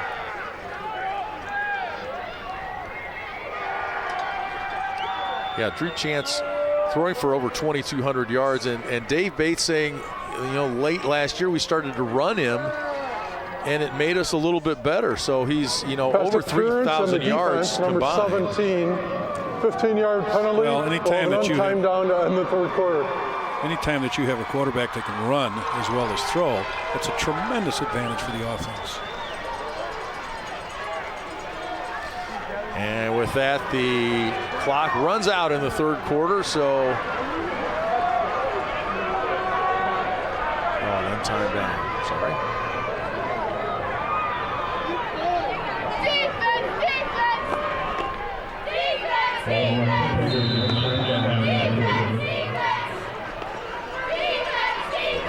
on the penalty, so it will be a freebie here for Drew Chancellor, and in this case a freebie for Tri-Valley as the defense comes in and comes up with another sack. Matt Sorensen in on the stop there. The Tri-Valley fans all fired up, and why not? 41-0 the lead with 12 minutes to play. Back after this on Comcast Sportsnet. 41-0 Tri-Valley leads Auburn as we get ready to start the fourth quarter of the Class 2A state championship. I'm joined by Vikings athletic director Brian Knutson, and a long time ago I used to call him bugging for scores for basketball and other sports, and now he's retiring at the end of the year. And what brought that all about? Yeah, it's pretty exciting. I'm going to finish up this year, and what a way to go out. You know, a state title, it looks like. So it'll be great. The football team has played so well, and you've watched this program grow. Just how exciting is it just watching Tri-Valley come out here and perform on this stage? Well, I mean, it's incredible because, you know, we're only about 14 years old as far as football, and, you know, they just get better and better. And Coach Roop has got them at a level I had no idea we could reach. And, I mean, to be in a state title and like this, you never dreamed it would happen. Brian, 2 years ago, you guys are here. You were almost there. You can kind of taste it, and you come up short. Did you think that you would get back to this point and then dominate like you have today? Well, I mean, I knew we'd be a good ball club, but I didn't know. I don't think anybody had an idea that we'd be like this. And so with the kind of sophomores we played a couple of years ago, they're seniors now, we had a shot, but you never know. A lot of stuff's got to go right, and boy, it sure did. Well, I can't bug you now. I mean, I guess I could still call you, but what do you do now that you're retiring? I don't know.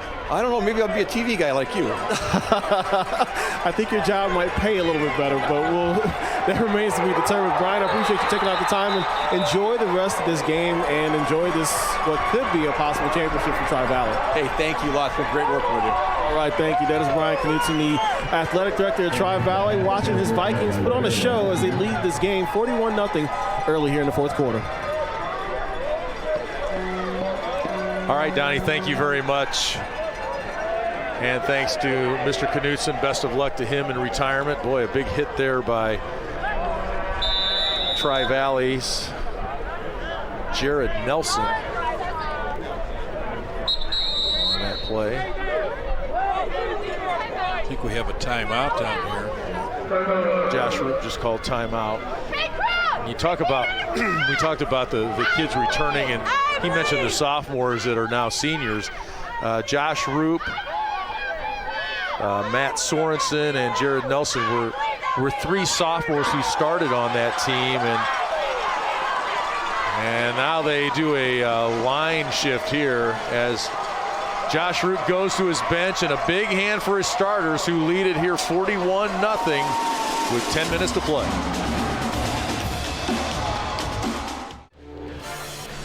Country Financial will help you build a plan with insurance and financial solutions to help you get to where you want to go. Call your local rep at 1-866-COUNTRY or visit countryfinancial.com. Josh Roop has gone to his bench. All new players, 11 new kids out there for the Vikings, and we'll do our very best to try and find out who these guys are. That was Harley Justice, a 5'5" sophomore, with the carry there. And you talk about a luxury of being able to get to go to your bench if you're Josh Roop with almost 10 minutes to go in this ball game.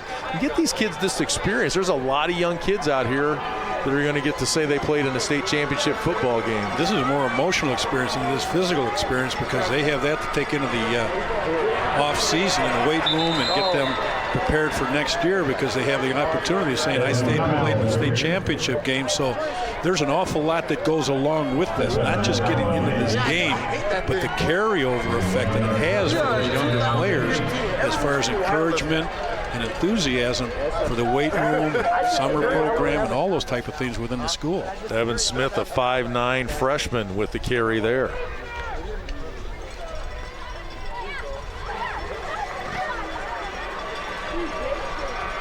Under 9 minutes to go now. It's a record-setting day for Tri-Valley. That's Casey Hamilton, a 5'6" sophomore, with the carry for Tri-Valley. I would can certainly think when they were having Thanksgiving dinner yesterday, they never dreamed that they would be stepping foot on the field here at DeKalb Northern Illinois Stadium.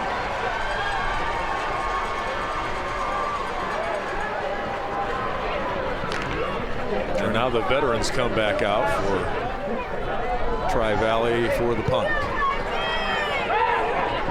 What's interesting there was no personnel issues. Oftentimes you'll find that they're short a man. They got to call timeout because they don't have enough on the field. Good job of organization and a heck of a punt.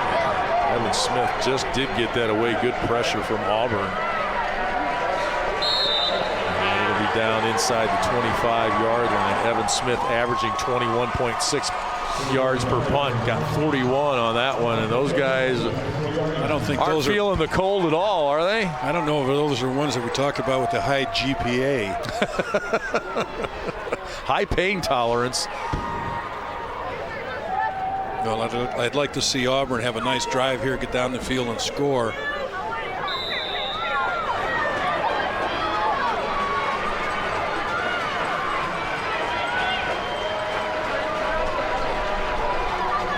sure he's got the right play call. Drew Chance communicating with the sideline here. Keeping himself and takes it out to about the 30. Pickup of 6 for Drew Chance. You still have most of the starters in there for Tri-Valley defensively. I don't know if they want to maintain the shutout or what, but they haven't made any mass substitutions defensively. Good shot right over there of Dave Bates, who's done a great job here at Auburn. Outstanding football coach, Illinois High School Hall of Famer. 100th season of Auburn Trojans football. Quarterfinal win over Pena was the 600th win for the program. So great tradition at Auburn and a new tradition for Tri-Valley. This football program not very old, as Josh Root gets a big hug on the sidelines from one of his big linemen there, Matt Sorensen, all-stater, 3-year starter. Very emotional moment on the Vikings sideline. Here's Chance with a big run and shoestring tackle made there at midfield. It shows you what kind of an athlete it is. That snap bounced in. He still made a big play right there. Just outstanding athleticism right here. Good job by Drew Chance, 6'1", 200-pound senior. Pickup of 20.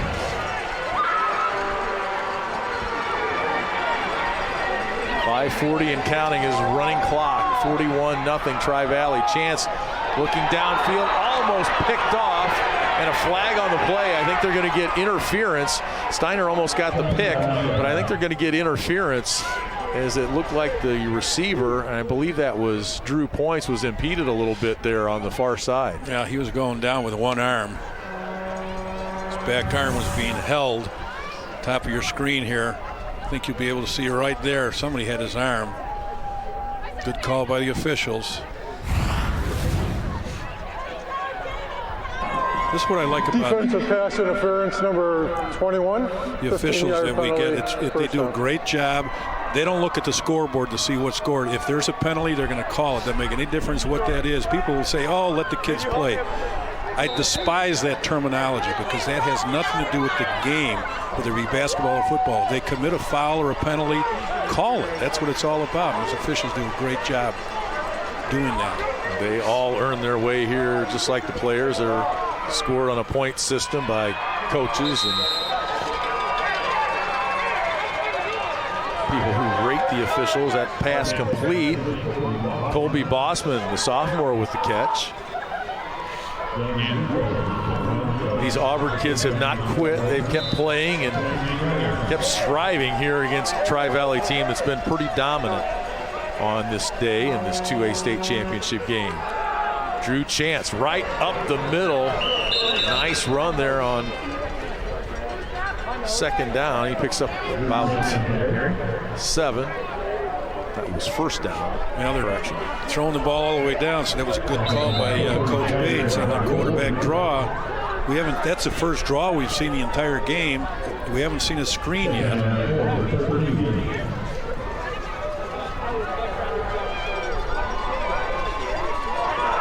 to see Auburn punch one in here. Chance has thrown for over 100 yards in this game. He's scrambling, fakes a throw, and he's got a first down inside the 5. They'll mark it actually at the 5. So it'll be first and goal. So Auburn, you got to take victories in life that you can get, and avoiding a shutout with 3:08 and a running clock right now would be a victory of sorts for Auburn. I agree 100%. I'd love to see him get a score here. Great effort right there. At the same time, you know, this Tri-Valley defense has a lot of pride, and they're not just going to let it happen. No, they're not going to let it happen, but there it is. Good. There's McLaughlin, walks right in, virtually untouched, and now a little extra pushing and shoving after the play, which is pretty unnecessary at this point. It really was, but a great job by that official right there of verbally chastising him without throwing a flag in this situation. Ryan McLaughlin on a frustrating day. He came in here with the Christopher Columbus yardage, 1492 on the season, and he gets the score there. You can see the official right there. He's going to his pocket, but he talks him out of it. He wasn't talked out of it. He talked the kids out of it. They go for 2. Kind of a broken play there. It became an inadvertent indirect snap right there to Ryan McLaughlin, who carries it in for 2, and it's 41-8. Well, that's the touchdown run. They're just getting a chance there to kind of greet each other. How you doing? A real tough game for Auburn. They just ran into a real buzzsaw on both sides of the football. Everything that could go right went right for Tri-Valley. They took advantage of every situation that they were afforded as far as field position, and they just really asserted themselves from the very first drive of the ball. Well, and this defense has been great all year. They're allowing 7.7 points per game, and today they've allowed 8.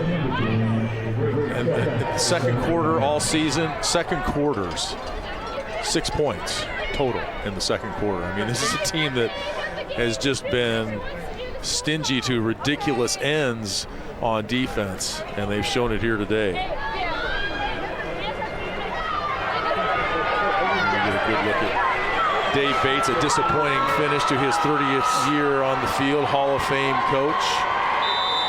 He's disappointed, but it was a great year for his team to get this far along after their start. Absolutely. So he has to have great pride in those kids. The way they produce. Danko on the return. He takes it out across the 30. 2:36 to play and counting as the clock runs here in this 2A state championship game. Arcola, our 1A state champion. They defeated Stark County earlier, and this has been all Tri-Valley in this game as they lead it 41-8. Here you get a look at Josh Roop in his 8th year as head coach at Tri-Valley. He was a co-captain at Leroy, at the Tri-Valley Leroy Co-op back in the 90s.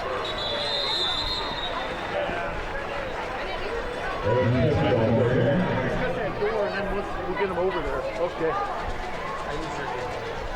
The clock is running, and it's running fast. It actually can't run fast enough for either one of these teams at this point. So Tri-Valley is going to add to their trophy case. They have the twin to the '96 championship trophy that is in Leroy. When you're a co-op school, each school gets a trophy. So they've got a trophy from that Leroy Co-op '96 championship, and they're going to add another one here today.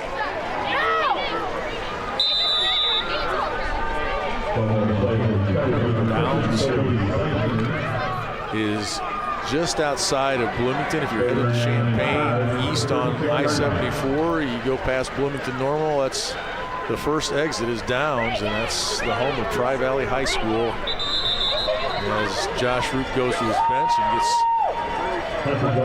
some more younger guys out there. Hunter Golick, 5'8" freshman with the carry there. Aaron Cussman, junior quarterback, talking to his coach and heading back in. This is the final game for the father-son combination, Josh and Peyton Root. Quite a way to go out. A second place trophy 2 years ago and a championship trophy here today.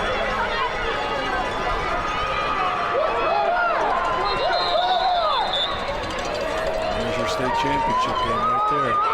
Evan Smith, the freshman, with another carry, and that will do it here in 2A. And Josh Roop, not much of an expression there. Maybe a look of satisfaction, relief, and now a look of, oh my goodness, that's cold. And the first player to hug him is his son, Peyton Roop. What a scene. What a game. They could do nothing wrong. Both sides of the football, outstanding. Talking to them this week about the father-son relationship, and sometimes at home it's a little iffy. I think it's going to be happy at home tonight. They're going to go back home and have a big celebration at Tri-Valley High School. And you get a look at the senior quarterback, Peyton Root, the all-time leading rusher in Tri-Valley history, gets a big handshake from Dave Bates. And congratulations to Auburn on a fantastic recovery from an awful start to the season. And congratulations to Josh Roop and the Tri-Valley Vikings as they finish 14-0 and win the state championship.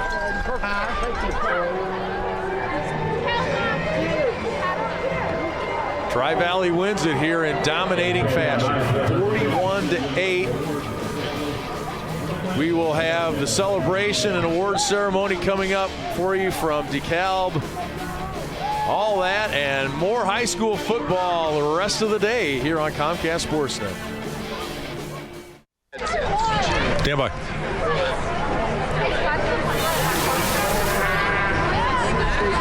Josh Roop giving his team a final talk for the 2015 season.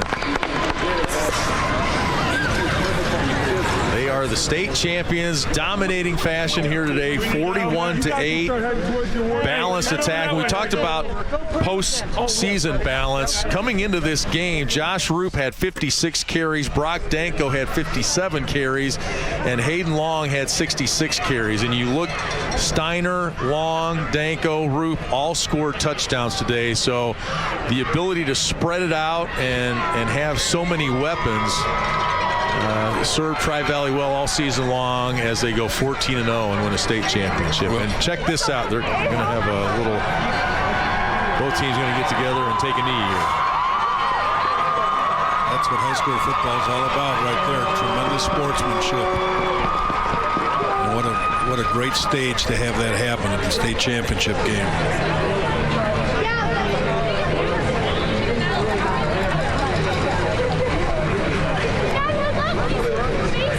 It's a moment of silence for things that are going on around the world in many ways, but that to me is a great gesture right there. I think it's okay to call it prayer.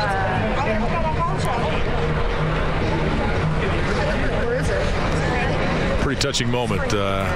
Two teams give it their all for an entire season. Back to preseason workouts, summer workouts, summer league.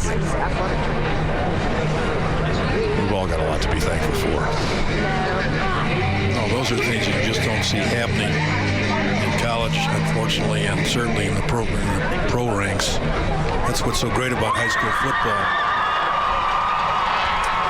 Well, both sides can be pretty proud of their young men after that display, after two great seasons, 1-3 start for Auburn. They make it to their first ever state championship game, and for Tri-Valley, it's even a little bit more impressive. Let's go down to Roop and Son with Donnie Tillman. All right, thanks, Lee. What a moment for you guys right now. Not only a state championship, but to celebrate this final football moment as a family. It's unbelievable. I couldn't ask for anything more special in my life. I can't even describe what I'm feeling right now. To spend it with my dad, and he's one of the best people, best coach, best dad I could ever ask for, and it's just an unbelievable feeling. Peyton, talk about getting back here to state and winning the big title finally. I mean, it was a journey. We always had the motto, unfinished business, and just to get here wasn't good enough this year. And to finish it finally from 2013 is an unbelievable feeling. And I'm so proud of my team. Our offense and defensive line played their butts off today, and it was just unbelievable. Do you feel like that experience 2 years ago really prepared you guys for today, that you knew what to expect to play on this big stage? Yes. Coming back after 2 years, you know what it's going to be like. You know what the fans are going to be like, how loud it's going to be, and what the experience is going to be. So we just, instead of looking up this time like we did in the past, we just looked forward and just played and battled today, and it was unbelievable. All right, does he go back to being just dad, or is he still dad and coach? I mean, I think it's just dad now, but we'll always share this memory, so it's unbelievable. It's an unbelievable feeling. All right, go join your teammates. Coach, let me get you in here real quick. I guess I could ask you the same thing. What's it like coaching your son's final game and winning a state championship? I don't even know how to say. I don't know what to say. It's like a storybook ending this year. You know, to be able to take your son and go to state title game 2 out of 3 years, and to have such great people around both of us, such great teammates in 2013 and this year, and great parents and community. Words can't express what I'm feeling right now. 2013 was a great team, but what about this year just made it so special that you guys were businesslike in completing this journey? The 2013 showed these guys that the dream was a reality. You can get there, you can do it, and you know they brought them here, gave them the experience, and these guys look up to that 2013 team. You know, and there are a lot of brothers from that 2013 team, but they all look at them as brothers, and they got here and they did it, and they wanted to finish it for them today. All right, Coach, there's a trophy over there for you to pick up with your team. Thank you for your time. Appreciate it. That is Coach Roop of the now Class 2A state champion Tri-Valley Vikings. I'll send it back up to the booth.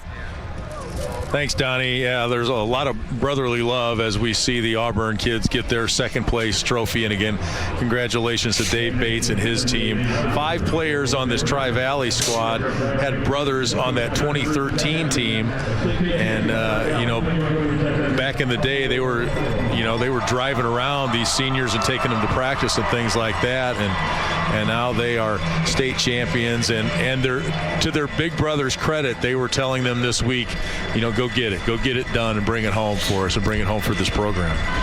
Well, that's what happens when I think you come from the communities like they do, and this is what's exciting to me about the smaller programs playing for state championships. They don't have the schools are smaller, the teams are smaller, but the kids are closer. There's more unity involved in many cases as far as the coaches, the players, the parents, the whole concept, because it's such a tight-knit community and team and family. When you play with some of the bigger schools, we'll see, it's a whole different issue, but this is really the brand of football I love to watch. And now it's hardware time for Josh Roop and the Tri-Valley Vikings, and we were talking to Josh earlier this week about the program and the season before he took over. He was an assistant coach at Normal Community and Normal West. This Tri-Valley football program was 1-8 before Roop took over. He said kids weren't coming out. We didn't get the athletes. He started a special forces program. It taught leadership and community service. Captains have to do resumes before they can be named captains. This football program, these kids did 7,800 hours of community service last year. So it's more than just about teaching them football. For Tri-Valley, he's done a pretty good job of teaching them that. He really has. It's great to have outstanding teams and outstanding citizens to work with. And that's what it's all about. Develop that, not only that outstanding athlete, but that outstanding student athlete who becomes a great citizen later in the community. And you talk about brothers and family, and this is kind of, you get a look at the kids enjoying that trophy. My goodness. It's interesting because the Tri-Valley kids in the past had success in football as a member of that Leroy Co-op. And now they're kind of the cousins of that, just down the road. I mean, they played together. Now they butt heads and play against each other. But, Josh Roop got a feel of that Leroy tradition as a player playing in that co-op, and now has kind of brought it down the road to him, and now it's part of the DNA in Tri-Valley and Downs, Illinois. Well, you know that those conversations are circulated all throughout different family gatherings and social gatherings everywhere within those communities, talking about the days that we played and when we played and what we accomplished. The Vikings are 14-0, top ranked in the state, and they prove those rankings to be true here today at Northern Illinois University with a dominant 41-8 win. They led it from beginning to end. Jake Steiner racing to the pylon for the first touchdown of the day. Hayden Long up the middle for the touchdown. And then here's Brock Danko around in for the touchdown. 3 touchdowns, 3 different players for Tri-Valley. Great balance for this Vikings team all year long. It's a pretty cotton-picking good defense, too. A big hit there by Long. He was penalized, but a big hit nonetheless. And then Tom Kinsella, his first interception of the day, he brought that back about 40 yards. And it was an omen, a precursor of things to come for him. Here's another sack by Cam Elam. The defensive line, you can't say enough about their play today. Just an Auburn team that had such great success offensively and just stymied here today. Peyton Root, 4th touchdown of the day, 4th Viking to score.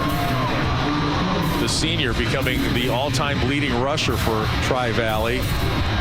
This is an unbelievable play right here. Tom Kinsella, his 2nd interception of the day, and watch him go to work. 1 tackler, 2, 3, 4, 5, 6 tacklers. One guy had him around the coconut and couldn't hang on. Tom Kinsella, 80-plus yards on this interception. You've watched a lot of football in your day, and you're impressed with that, I can tell. This is sandlot football. This is what you see the kids, on the practice field when they're younger. These kind of plays right here, a combination of poor tackling and a great effort on his part. The only thing missing was the Cal band. That's kind of what it reminds you of, doesn't it? That's very true. Very true. All the old guys in the booth get that reference. And everything happens in the short side of the field, right over there between the hash marks and the numbers. It's not like he tried to break all the way back across the field. He's run out of the gas right here. We were getting run out of the gas talking about it. An unbelievable moment for Tom Kinsella that will now live forever in the annals of Tri-Valley football history and IHSA football as Ryan McLaughlin gets into the end zone, and a little frustration there by him grabbing the face mask, but understandable under the circumstances. 325 yards rushing for Tri-Valley in this game. Well, that shows you the domination. We talked about it throughout the entire game, but it was total domination on both sides of the football, running that flex bone to perfection, and they took advantage of every opportunity they had with field position and turnovers to turn this game into the score that it was. Not much opportunity for Auburn to get in the game, but they gave it their best shot, but they ran into a tough Tri-Valley Viking team today. Tri-Valley runs the table, 41-8. The final, they finished 14-0. State champions in Class 2A. We've got plenty more for you here from DeKalb. Don't go away. We'll be back with more from Husky Stadium on Comcast Sportsnet.